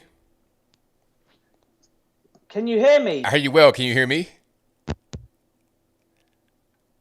All right. Can you hear me now, boss? All right. You got to get your audio together. Can you hear me? I hear you. I've been hearing you the whole time. Yeah, because something just, I didn't know you had picked up. All right. Can you hear me talking? Yeah, I can hear you. I can hear you. All right. So what's going on? We've almost cancelled our Prime Minister, our clown of a Prime Minister, decided we should have small Christmases. So what does that really mean? In a way, just meet a little bit of people, not too many. So is there a number restriction? Like you can't have more than 5 people? What if you got kids? And I mean, how does that really work? Like you can't meet any more than 3 households. Okay. Yeah, man. Tough times. And I am not taking that vaccine, no matter how much you enforce it on me. Now, do they have the vaccine in UK? Yes, they do. Okay. Is it available to anybody, or is it just like they're kind of rolling it out to, essential workers and stuff like that? Yeah, only the essential workers first. One sec, ABL. I might need to change the tuning on my thing. All right, let's get that together. Here, that's better. All right. Oh God, something's wrong with my headphones today. We got to get it together, man. We live on the air. I don't know what's wrong with my headphones. Yeah, it was better the first time round. Something's really wrong with my headphones today. Are you good now? Yeah, I'm good. All right. So, yeah, now, and then I heard that a few days ago, that Vogue Santa thing about not giving the child a Nerf gun. How dare you? Yeah, that was crazy. And, you could tell that he was just against guns. And it's like, it's no time for your political viewpoint, Santa. Just say, yes, sure, you can get it, and that's it. You're a Santa Claus. You're not an actual real person. Look, I'm telling you something right now. I am not the biggest Biden fan. Far from it. But even if I was a Trump hater, a Biden lover, and I was a Santa Claus, I would still give that man a Nerf gun. Right. I mean, because if you are in a Santa Claus outfit in the mall, your job is to be Santa. You play along with the kids talking about, this is a little boy. Just say, yeah, you can get a Nerf gun, whatever you want, and have that be that. If you're not really sure, look to the parents and then see what they say. Just you can look at them. If they say yeah, then it's good to go. There's no need for anything else. Who are you to say no as a worker? Yeah, there's no need in doing that. I mean, if I was his boss, I would have fired him straight away. Yeah, he did get fired eventually. He did? Yeah, he did get fired. Justice. Justice. That's right. And Abraham Lincoln, a racist, apparently. Yeah, he's the biggest racist. Abolished slavery. Yeah, in the Civil War against the racists. He's the biggest racist. Can you get the sarcasm in my voice? I do get the sarcasm in your voice. Absolutely, he's the biggest racist ever. You know, freeing the slaves, and the first GOP president ever that started as an abolitionist movement, freed the slaves. That means he's racist. Makes perfect sense to me. Oh, yep, exactly. I mean, like, I didn't say it, but I knew it was coming, that something was going to get removed about Abraham Lincoln. It was just a matter of time before it did. That's right. Now, just wait until they hear about just wait until they get to Martin Luther King. Oh, that's coming. I said that before. That's coming. They're going to say Martin Luther King, he was too soft and trying to go along to get along. That's going to be next. They're going to try to vandalize him and remove him. Yeah. They're just trying to remove history. Yeah, pretty much. So yeah, I am not taking that vaccine. Yeah, me neither, man. I'm just not really with it. And so yeah, we are now in the highest tier, which is almost lockdown. In the UK, there's like three tiers. Tier 1 is the lowest tier. In London, we are tier 3.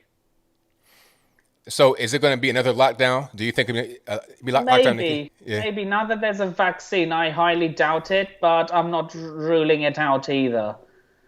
But I mean, if I was the Prime Minister, I would go for no lockdown, honestly. I mean, they've crashed the economy way too much. Right. Now I feel you.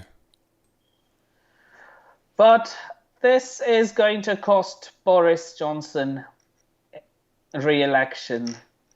You think so? I mean, I'm not really sure. Maybe it would, maybe it wouldn't, because maybe. Yeah, it's weird how that works, because you know, sometimes you think that an election will go one way, then it doesn't. Just like with this whole thing with AOC. AOC and the whole squad won re-election, which is crazy because she killed a bunch of jobs in their area in New York with Amazon. So it was like, okay, you're killing jobs. You're pretty much just, you know, styling and profiling on television, but you get reelected. How does that really work? So it all depends. You know what I would have done if I could have challenged her, which I can't, but I would have ran as a Democrat, got her unseated in the primaries, got elected, and switched party affiliation. Yeah, that would have made sense, because out there, they're going to pretty much vote for whatever Democrat is on there. And if you can get a lot of attention, raise a bunch of money, you can definitely oust her from that position.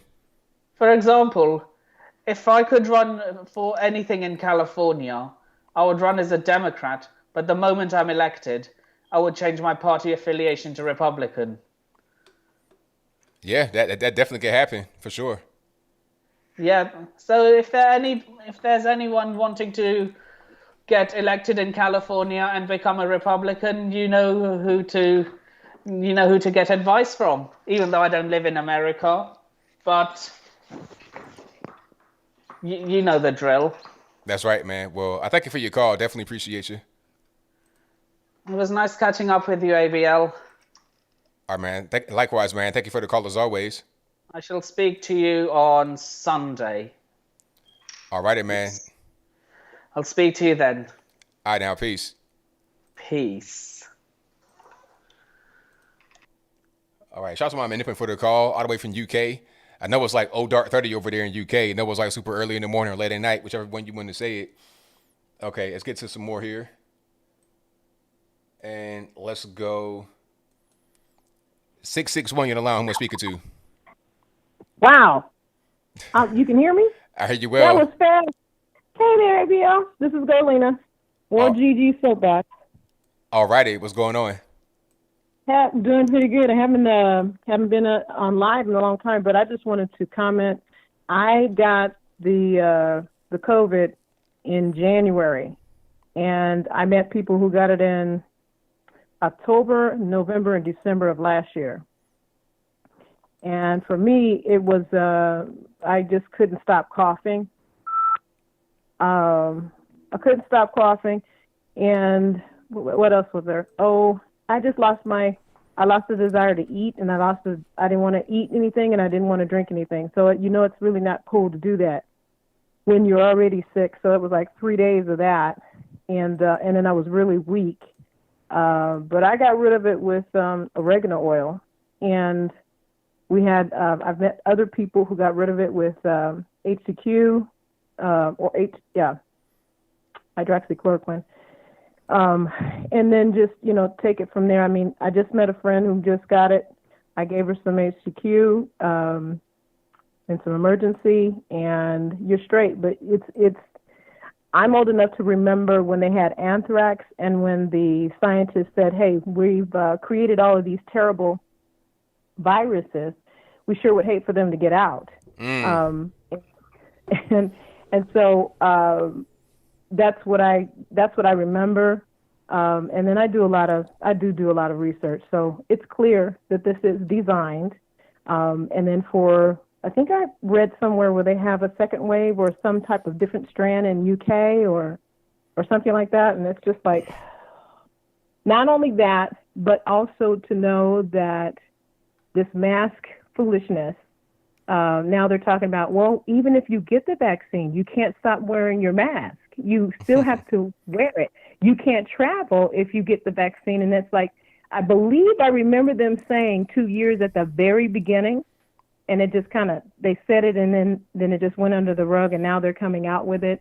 But at some point, I'm constantly going back and forth on Twitter with people because this is ridiculous. There comes a point where enough is enough. And when you give give in to one thing, they don't want just that. They want all of you. And so, so at least that's the position that I take. I will stand. And at this point, I think people are going to have enough courage to be able to put their own lives on the line. That, to me, that is, well, at least I'm here in California. And for businesses, I'm trying to help small businesses stay open. It's going to take that.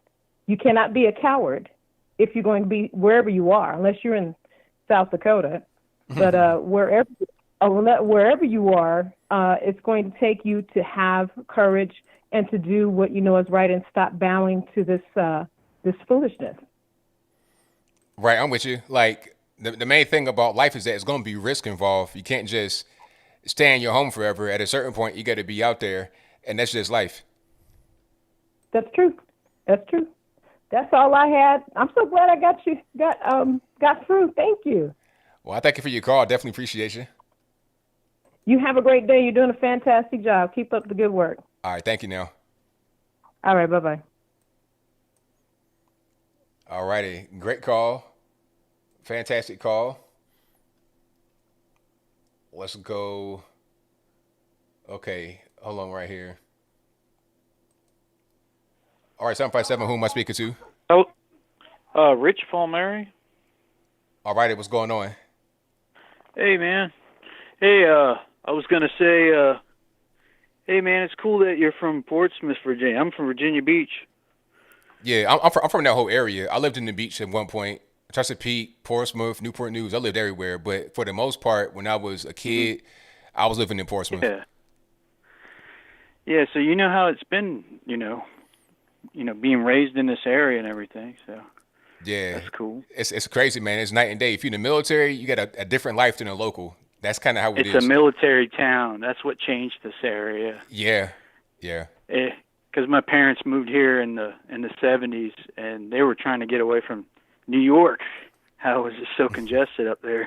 Right. And they came here, and then this whole area just grew quick. Yep. But I think it's really cool that you're from this area.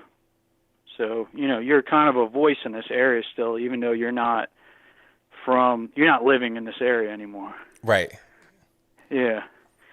But hey, I was going to say, so this vaccine, it seems like all these countries in America and everything, they're all trying to, it's like the governments are just kind of like lining their ducks up in a row, It's It's like they want everyone to be locked down.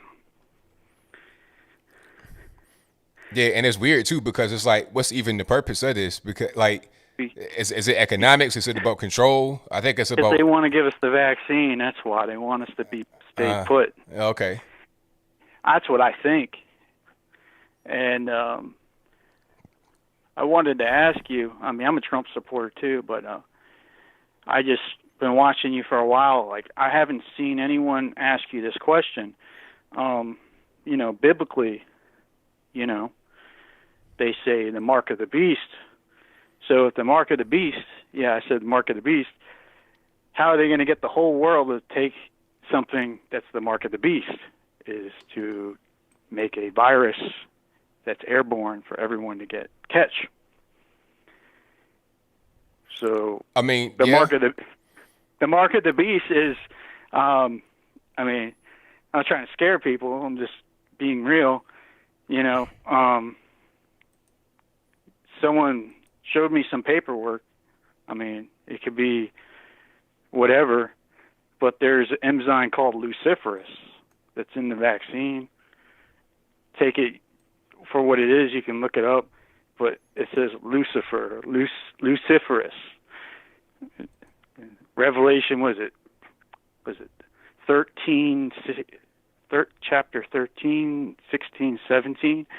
It says everyone cannot buy, sell, or trade without the mark. So it's like you're wearing these masks, they're prepping you, and then you're not going to be able to go into establishments without like a vaccine card. You're not going to be able to buy, sell, and trade. That's what it makes sense to me. I just want to know what you thought about that. Well, it won't be the virus, I don't think, because the thing about the virus is that a lot of people around the world already have immunity to it because they're already on HCQ and stuff like that, like in Africa, India, and other places in the world. And people are going to start to they're going to try to catch on to it. I think what'll happen is if they make currency, like if they do like a global currency, and then they tell you to get a chip in your hand to access the global currency, that'd be the mark of the beast. And I think they probably have a better chance of being to try to get that done than anything else. Yeah, right. You're right. And that's what it seems like. It's the beginning stages, but I really hope it's not. I'm praying that it's not this kind of thing, But the government always is prepping with the flu shots. They don't do crap. I've never caught the flu. I've never caught the flu shot. And everyone that caught the flu shot gets the flu. Right, exactly. They get sick right afterwards. They get sick, and they're like, man, I got to take a new flu shot.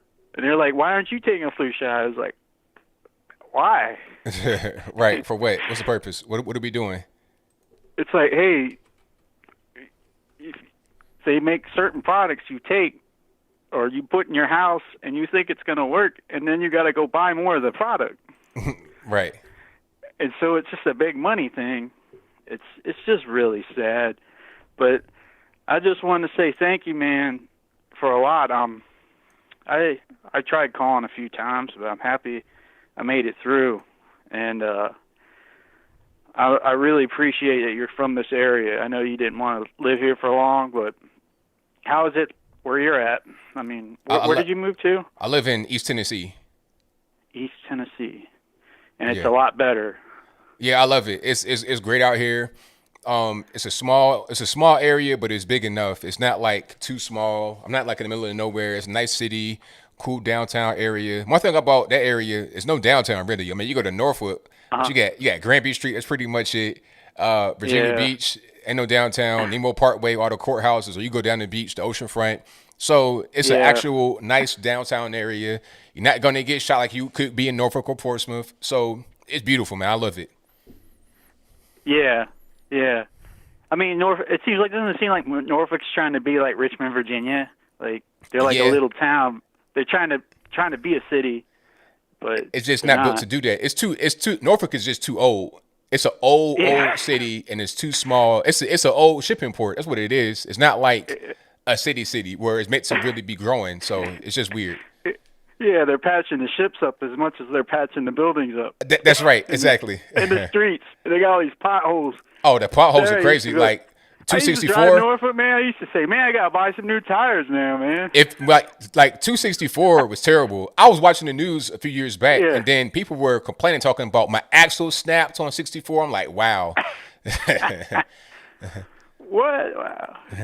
You don't miss Don Slayer, news reporter. Nah, I don't miss Don Slater, Andy Fox. Andy Fox was cool, but all the drinking. It's like, all right, Andy, you got to slow down now. But yeah, yeah. Well, it's good you got out. You just got to realize, this area where I'm at. It's you probably thought ahead of it. You're not too far from my age, but it was good you got out. I've been thinking of ways trying to figure out, hey, where could I go? And go travel and see what things are like, But I don't want to take up too much of your call. I want to be, real respectful. And I just want to thank you. Thank you for the call, man. Definitely appreciate you. Hey, thank you, man. Thanks, Anthony. Bye.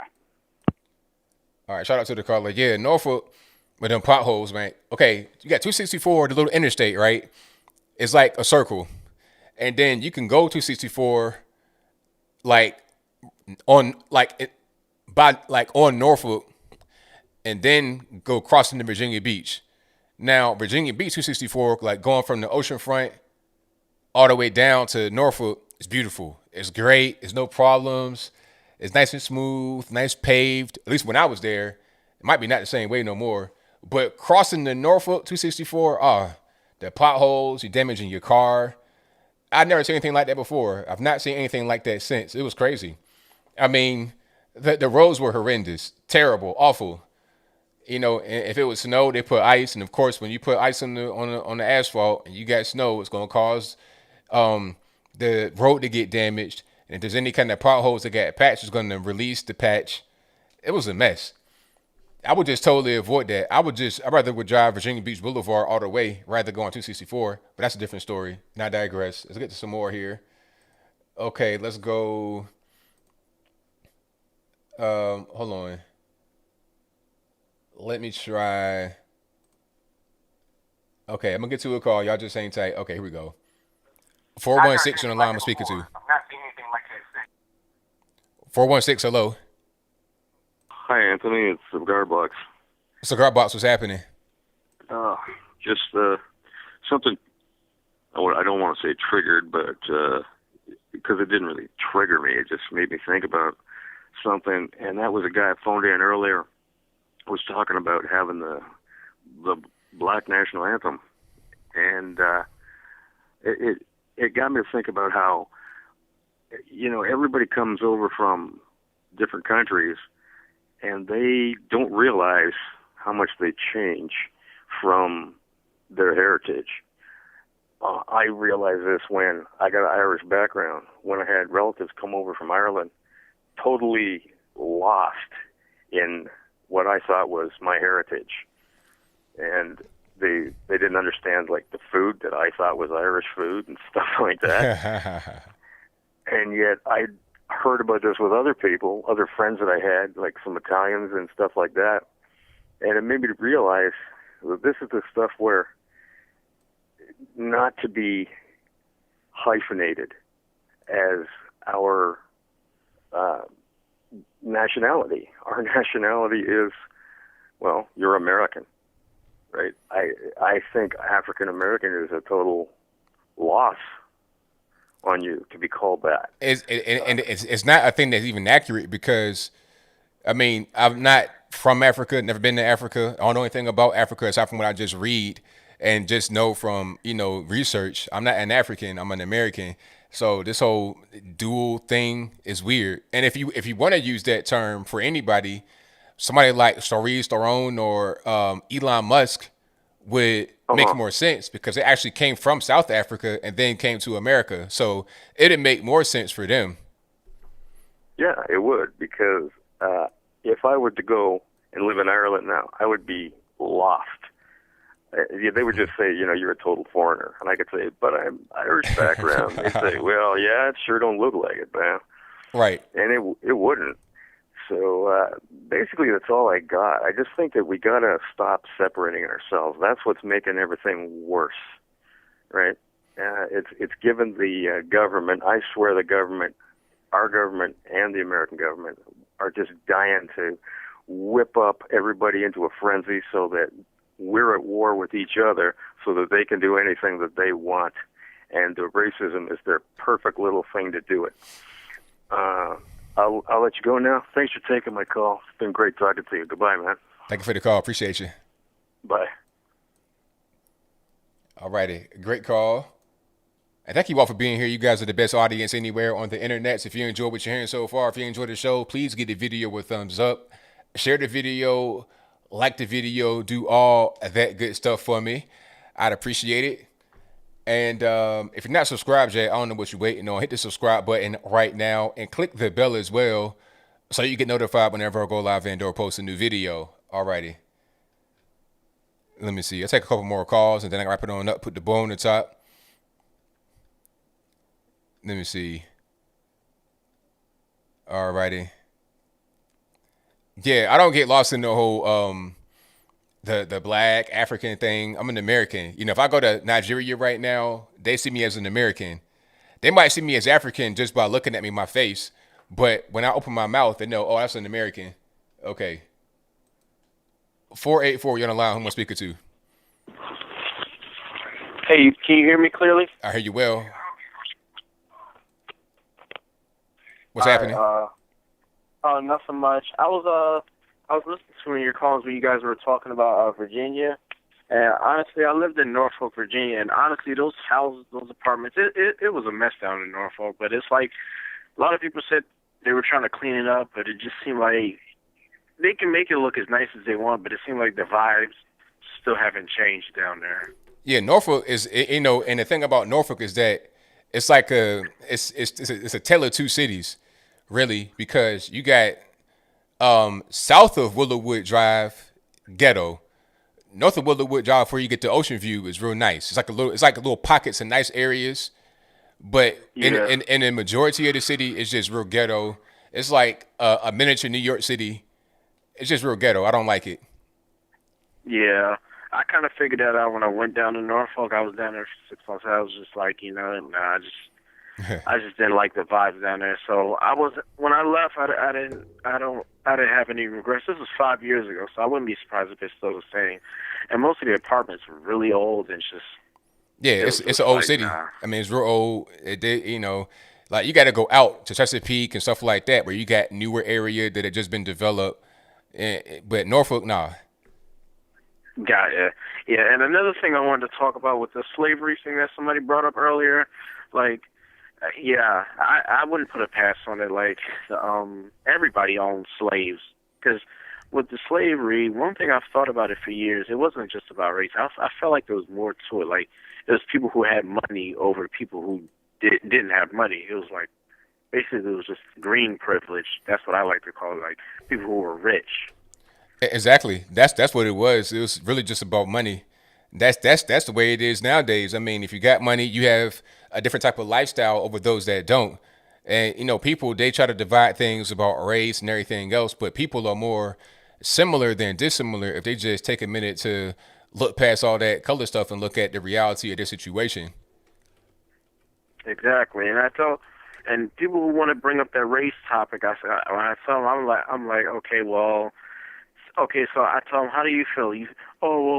I feel like when they say something stupid, like for instance, like some black people I know, when they start saying something crazy, like, oh, white people this, or white people that, I was like, okay, well, number one, look how many successful black people are out here. Look at the NFL, the NBA, look at Tyler Perry, look at LeBron James, look at all these successful black actors. Look at Barack Obama. And most white people like those people. And it doesn't even matter. Race has nothing to do with it. But the race, like you said, it's just nothing but a distraction from the real problem. That's right, 100%. And the government is just, they're at war with each other. Especially the squad that turned on Barack Obama. Who else did they turn on recently? I forgot. They said they turned on somebody else recently. I forgot the name. Oh, I don't know. Well. Yeah, and I've watched AOC and her talking, her speaking. Oh my God, she just has that evil look in her eyes. Like you can see she's extremely radical. Like you see it all in her eyes. Oh She yeah, just it's there. And you know what? I feel like before she got elected, she might have been a regular person, just saying, "Hey, I want to be in politics." And now that she's out there, now she got this. She kind of drunk with power. You around all these radicals, and you become more radicalized than you were before. That's kind of what's going on. And then if she got reelected, rest of the squad got reelected, they're gonna go on a tear. It's crazy. Oh God, that's the worst part when they got reelected, especially with all the violence they were inciting back in the summertime, saying, especially with Ayanna Pressley saying there needs to be as much unrest in the streets as possible. The riots should continue. I was like, seriously? I was disgusted when I heard that. I was like, wow. Right? Yeah, it's crazy. Yeah, a Congress, the government inciting violence. I was like, yeah, these people should go to jail. Just the fact that you're a position of power, you're on TV inciting violence, knowing people are going to listen to you. That's right. Oh, and one more thing I wanted to say.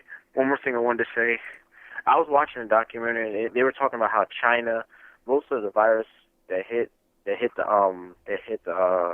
most of these places that were really affected by the virus were like already infested with like Chinese communism, and they said China has concentration camps in different countries where it's like rehabilitation that they're trying to do to people. So I got to watch the rest of that, but it was pretty gruesome because those people have been there for years. There's people who've actually escaped and they just don't want to talk about it at all. Right. Yeah. It's pretty rough. Yeah. But I'll thanks for answering my call, ABL. Thank you for the call, man. Definitely appreciate you. No problem. Have a good one. All righty. Shout out to the caller. And thank you all for calling. If you couldn't get in this time, it's not my fault. You got to blame the white man. But thank you all for calling in tonight. That'll be a wrap for the calls. I will be live again on Saturday, 8 p.m. Eastern time, of course. I'll stream from 8 p.m. Eastern to 11 p.m. Eastern. And I got super chats on that. Then I wrap it on up, put the bow on the top. Thank y'all again for joining. Like the video, share the video, do all that good stuff for me. We got super chats to read, and then I'm out. Let's go back to where I was before. Let me see. Shout out to Stacy Felice, who says, there's more snow outside now than on Hunter Biden's coffee table. That's hilarious. Shout out to Wolfgang Dio, who says, China was vaccinating before it was safe. Wolfgang also says, I think the vaccine is legit. I read that one. Julian Bueno says, Officer Tatum went biblical in his last stream. Pastor Tatum. Yeah, shout out to my brother, Pastor Brandon Tatum. I think it's Wolfgang who says 2 + 2 = 100 in human-machine binary interactions. Stand Up or Stay Silent says, I love you, ABL and Tatum. Ivan, we don't want the vaccine. You take it, 100. Wolfgang says, I want speeding to no longer be a citable offense. Driving fast by a school is reckless driving, criminal. Stay out of my life. What say you, ABL? Nah, speeding, you got to have speeding be an offense because you ain't trying to have, speed racers out there just doing whatever they want to do. Yeah, you got to get out the way. Stand Up or Stay Silent says, dude, you take the vaccine. What in the world, LOL? Speaking about your boy, Ivan. Thank you to Sam Shepard for your donation. Thank you to Wolfgang who says, next step in presidential election is January 6th. I think it is best to figure out the election F word since we have to secure the Georgia election and campaign Georgia. Also, we go back to normal when we stop pretending the virus is smallpox. Go about life like that's a good one. It's not smallpox. It ain't polio or nothing like that. Go about life like normal. Wear the mask if you wish, but start arguing back. Yes, correct. Lady B0511 says, we have until noon, 20th January 2021. Check out Stop the Steal US. Happy early Christmas, everyone. Thank you for that. Wolfgang says, all vaccines today are pretty safe. However, that is relative to their virus. The flu is not as deadly as anthrax or smallpox. I have taken those. Good point. He also says, I voted for Jorgensen. I ain't quite. Brian Hack says, I have a video on my channel called Leave, Change, Share the World that I gave as a speech to the National Space Society. The first 6 minutes are best. I'll check you out. What's your name, boss? Brian Hack. I'll check you out. HAC, Brian Hack. That's a great first name, by the way, Brian. And let me see. Shout out to Julian who says, forgot to call out Officer Tatum for only dropping 20 in super chat. We heard Rich Tatum, come on. David Delasco says, my friend Jose Aliaga, he witnessed voting fraud in the TCS Center in Detroit, Michigan, and he has an interview on YouTube about it. Alrighty. Wolfgang says the mRNA vaccine is pretty genius. It acts just like the virus, and as your body create only protein spikes, which the immune system fights. Just that part. Also, common cold includes COVIDs, rhinoviruses, even the flu. Let me see. Ray says term limits for Congress and Supreme Court, 20 years tops. I don't know. It's going to be controversial about the Supreme Court. It's going to be controversial. Let me see. Butt versus Windshield says the fight for the soul of Seattle on YouTube's now 90-minute doc on the ills of the West Coast. Follow up on Seattle is dying. I want to see that. Definitely. The fight for the soul of Seattle, aka Freatle. I'm going to search that right now and queue it on up. So when I get ready to watch, I'm going to be able to watch. Well, that's a brand new jank, straight from Como. Yeah, I'm watching that. Let me see. Matter of fact, I'm going to bookmark it too, just so I make sure I don't close the tab. Wolfgang says martial law is the military in charge of governance. No, military is a totalitarian organization, never can be democratic. Leave it out of this. When we get the common cold or flu, we usually have 2 or more viruses at the same time, so perhaps the COVID test works, but there may be other viruses. Oh, I took a picture with Miss Jill Biden from 2010. Sonia says we must band together to fight the mail-in voting. Also, I'm looking for conservatives from New York City I can interview for my podcast episodes anonymously if they prefer. I'll put my link in the comments. Yeah, you can't put links in comments, but you guys can go to her YouTube channel, Sonia's Scrapbook. You guys recognize her from the calls. Very good caller. Her channel is called Sonia's Scrapbook. So if you want to contact her, maybe do an interview, you can check her out there. And I'll put the name in the chat. You guys can search. Justice Smith says, if you don't take the vaccine, then you ain't black.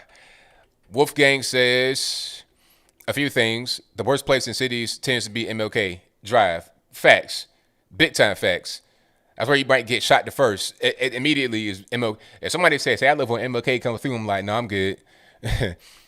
I think the mark of the beast could abstractly be desire-driven vengeance, whereas mark of wisdom would be justice. Eventually it turns to chess stars. I was stationed in Norfolk. I remember 264. Yeah, 264. That was, that was the way. And speed racers are reckless drivers, not speeders. Candace W, thank you for your thumbs up. Definitely appreciate you. Jake Hedge says, why didn't you talk about the Texas secession? Should Trump run the Republic of Texas? Would you join? Well, I'm not sure that's really a story yet, is it? I don't know. That's just people talking that they might want to do it. And they were already that before. They kind of just would be going back to what they were previously. Should he run it? He could run it. I probably wouldn't. I don't know if I join. I wouldn't mind joining. But I like where I live, so I'm not really sure I would move. But, shout out to them if they want to do that. Mate in Japan says, a bit off topic, but check out Viva and Barnes' podcast about the SCOTUS ruling. And Charles Hunter Jr. says, on the subject of Seattle, they've defunded some of the Seattle Police Department. Now some wacko commies want to do the same to the King County Sheriff's Office, our largest county by population.